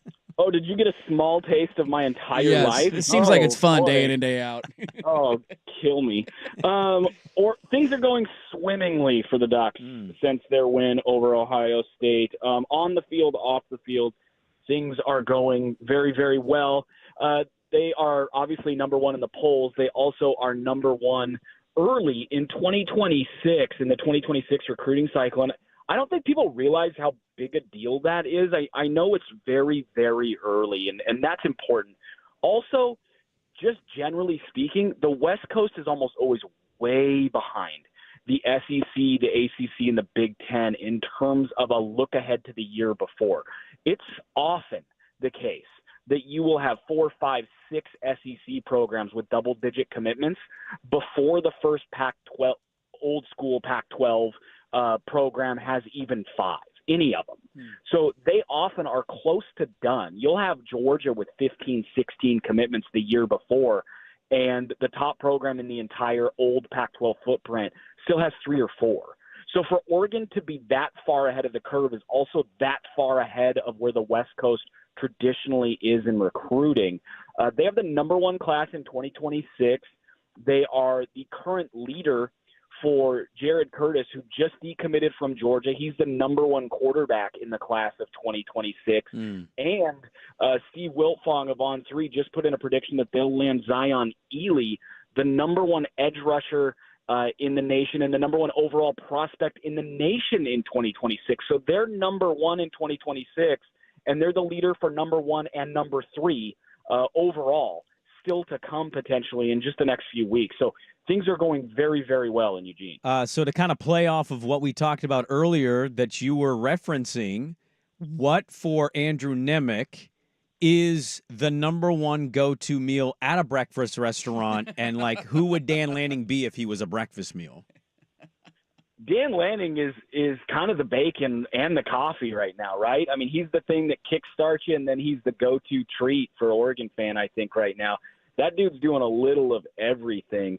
Recruiting, that onside kick, I know, I'm sure on sports radio it was talked about a lot. That was gutty. You go back to last year, and he made some calls, some gutsy calls against Washington, and there are a lot of young coaches who would have said, okay, I can't do that anymore. I can't be the risk-taker guy in big games because it'll come back on me.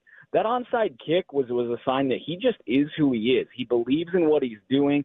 Again, he's the bacon. He's the stable force that everybody wants in their meal.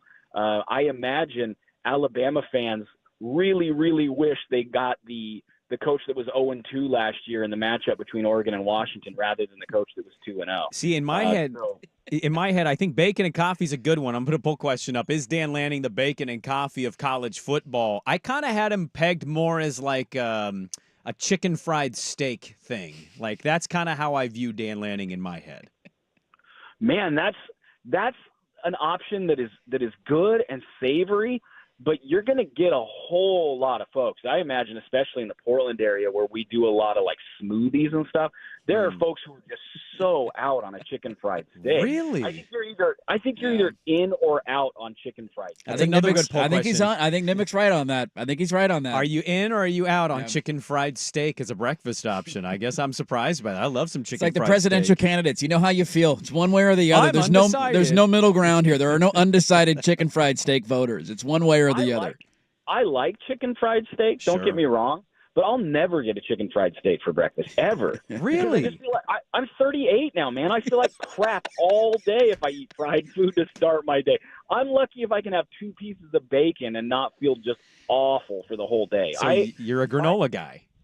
I'm kind of granola. I am what you're accused of, Sprague. Let's just put it that way. A soy boy. He's a soy boy. Look at that. I mean, the hair kind of gives it away, but, I'm with Nimick on the chicken fried steak. It's a good analogy and also a very filling breakfast at this point. Oregon State got a commit yesterday. Look, it's a lot of doom and gloom. They've lost back-to-back games. Nobody in the fan base is feeling good, accepting their new reality. How bad has the recruiting been, and what was the boost of getting a commit yesterday? Man, you're setting the table for me to just make Oregon State fans so happy. Yes. How bad has it been? It's like, oh boy. I'm trying to shift the blame to somebody else. They're mad at me right now. I'm trying to put them on somebody else. I get it. They're 75th, 76th nationally in recruiting. That's a little down from where they've been. I like to see them kind of flirt with the top 50. That's kind of always been where I've put the marker. If they're like 53rd, 54 going into November, you go, okay, top 50 class. That's about where they should be. They have one, and this is where you're a little concerned. They have one commitment in the top 1,000 recruits in the country right now. That dog don't hunt. I mean, you can't recruit at that poor a level. They have slid in seamlessly into the Mountain West in terms of the way they recruit. They're behind UNLV and Boise State already in terms of recruiting. Boise State you'd probably expect. Just because Boise State has been a national power, flirted with national relevancy pretty consistently, obviously, for the last 15, 20 years. The one that concerns me is UNLV. Not only is UNLV, and they're having a great year right now, but UNLV has flirted with just being competent in the last 10 years. You would think that Oregon State, with their tradition in the Pac-12, would have a traditional leg up over a lot of these Mountain West programs that they're recruiting against, and they're just not. They don't have a single player rated in the top 50 at their position nationally. That's concerning. Not a top 50, offensive guard, not a top 50 linebacker, not a top 50 safety, nothing. That's concerning. I love the quarterbacks they've got coming in. Deegan Rose is a year away. He's a 2026 recruit. I think he ends up being a top 200 kid. I think he's really, really good. I think they got ahead of that, kind of like Aiden Childs, and I know Aiden Childs is having his ups and downs right now, but he's also young and probably going to be quite good for Michigan State before it's all said and done. I think Deegan Rose is going to have a similar trajectory. He's got an aunt and uncle that live in or very near Corvallis, so I think he's pretty locked in. They kind of have to almost wait for him to get to campus because I do think he's very, very special. Tristan Tia is the quarterback they picked up yesterday. He is about as hot as any quarterback on the West Coast, not named Jaron Sagapotule. Whatever, It's early. I had it. Can you pull that, please, Swag? That needs to be That a drop. was That was amazing. phenomenal. Jaron Sagapolutele. I got it. There we You go. were there. Well done. Well done. Yeah, thank you. Picked up an offer from Oregon and Georgia, but Tristan Tia, the quarterback that Oregon State just picked up, just got an offer from Utah, Appalachian State. He's pretty hot on the recruiting trail, and for them to bring him in is exciting. Of the free agents, I call him, of the quarterback class on the West Coast still, he was one of the better ones. So that was a really nice get. He immediately slides into the number 3 recruit in their class. I think he's actually number 1 by a good distance, by probably 200 spots. I think he's more of a top 500 kid, even though he comes in outside the top 1,000 right now. Last one for you. We talked earlier. What are you most like your mom or dad? What's something as an adult that now you've realized, oh, my God, I've become my parent? The way that insurance commercial is, what is it that Andrew Nimick has become either his mom or his dad in? Anxiety. My mom has anxiety, and I am an anxiety-driven human. America. I'm very type A about everything. Like I don't like having any credit card debt at all. Like if we pay for groceries with a credit card, it's like, let's go home and pay it immediately. Like I can't have any of that going on. If I've got a project that needs to get done, it has to get done as soon as possible, or else I can't sleep. My anxiety's bad, guys. Thanks for this interview, by the way. Yeah, I have you going home after using your credit card and putting these glasses that just sit at the edge of your nose, looking tiny at a little computer half-moon screen, glasses, trying to figure out how to pay off your credit card on a computer. Move the money from this account to this account. We're going to pay this. We're going to figure this thing out. Well, it's a Therapy weird that Tuesday. You've got the camera in my house. Yeah. I don't appreciate it at all. Sprague's known as a creeper on this show, so it kind of fits. All the stereotypes are coming full circle right now. Give me your address. I'm going to look up what your house looks like. He's looking you up. He's seeing how much you paid, all that stuff. Andrew Nimick, you can hear him every Thursday right here on The Fan, 7 to 8 p.m., the host of Recruiting with Andrew Nimick. He's our recruiting insider. He's the director of recruiting. He's everywhere, and we enjoyed the time. Happy Therapy Tuesday to you, Nimick, and hopefully we can catch up again soon. All right, thanks. There you go. Andrew Nimick with his thoughts on Oregon recruiting. Number one class right now in 2026. The top two players in the country, Zion Ely, as he mentioned. There's been predictions that he will commit. And then Jared Curtis is the number one quarterback in 2026. Nimick was talking about there. He just decommitted from Georgia last week. He did an interview yesterday saying that Oregon is his favorite school right now. Are they going to get a number one recruiting class? I don't know about number one. Number one's that's a tough. It's just a couple more 5 stars. You got a couple more 5 stars, and suddenly you're up there. It's easy. Just go. I know. Just go pay them all. It's all we're doing. I think you guys have. I looked earlier on. I think they're 24/7. 9th right now. They're 9th, but they have 3 5 stars. They're 9th, but they're largely 9th. Well, whatever. You know. You know. Outstanding. That was great. They're 9th, but a part of being 9th too is they have a smaller number of total commits than a lot of the schools ahead of them. Sounds like me trying to say a name. Sounds like Tim Brando on Friday night. Tatum 2-2-2-2-2-2 with the tackle. What was that? Jesus. All right, let's. Well, whatever. You know. Sometimes you just give up. He said like I knew the kid's name. I mean, I know the kid's name, but it's because I'm a sicko. Let's wrap it up. The NBA is back. Poll questions. What are we watching on a Tuesday next on The Fan? The Fan is live on YouTube, Twitch,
This is Dirt and Sprague on 1080 The Fan.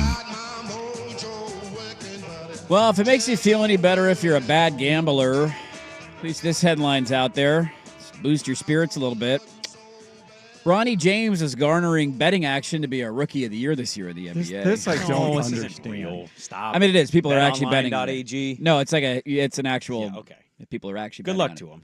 It's the same thing people did with Colorado last year to winning the win that Natty. national championship. People are stupid, and it makes me feel slightly better because I'm having a really rough If you want gambling to year. throw away your money on a Phantom, just go get, a bad, hat, or at least you have something. FanDuel reported that as of Tuesday, 20% of the money that had been bet on its odds to win Rookie of the Year was on Bronny James. He's getting 20% of the it's a action. bad class in general Yeah. for most people. I still think the Klinger's a good value bet here. Zach think Edey, I eventually- believe, is the consensus betting favorite right now to win Rookie of the Year. Over Ricochet? He is. That's what the article's saying, yeah. Over Reed Shepard, I think, who is in second. It's interesting. I'm not surprised to see a tweet from a no-photoed avatared person on Twitter saying nobody watches the NBA. I totally get it. Nobody cares. It's interesting because tonight I think people that hate LeBron are going to hate LeBron more, and it's going to be shoved down our throats, this Bronny Braun stuff tonight. NBA is here, and I just don't know where people are at. Is it exciting for anybody? We talked earlier. I don't think they've done a good job building up the next wave of star. So it's so Steph, KD, LeBron driven.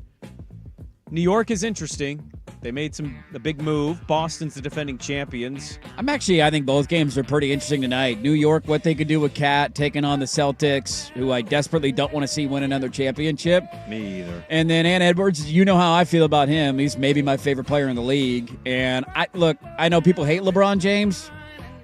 It's really cool.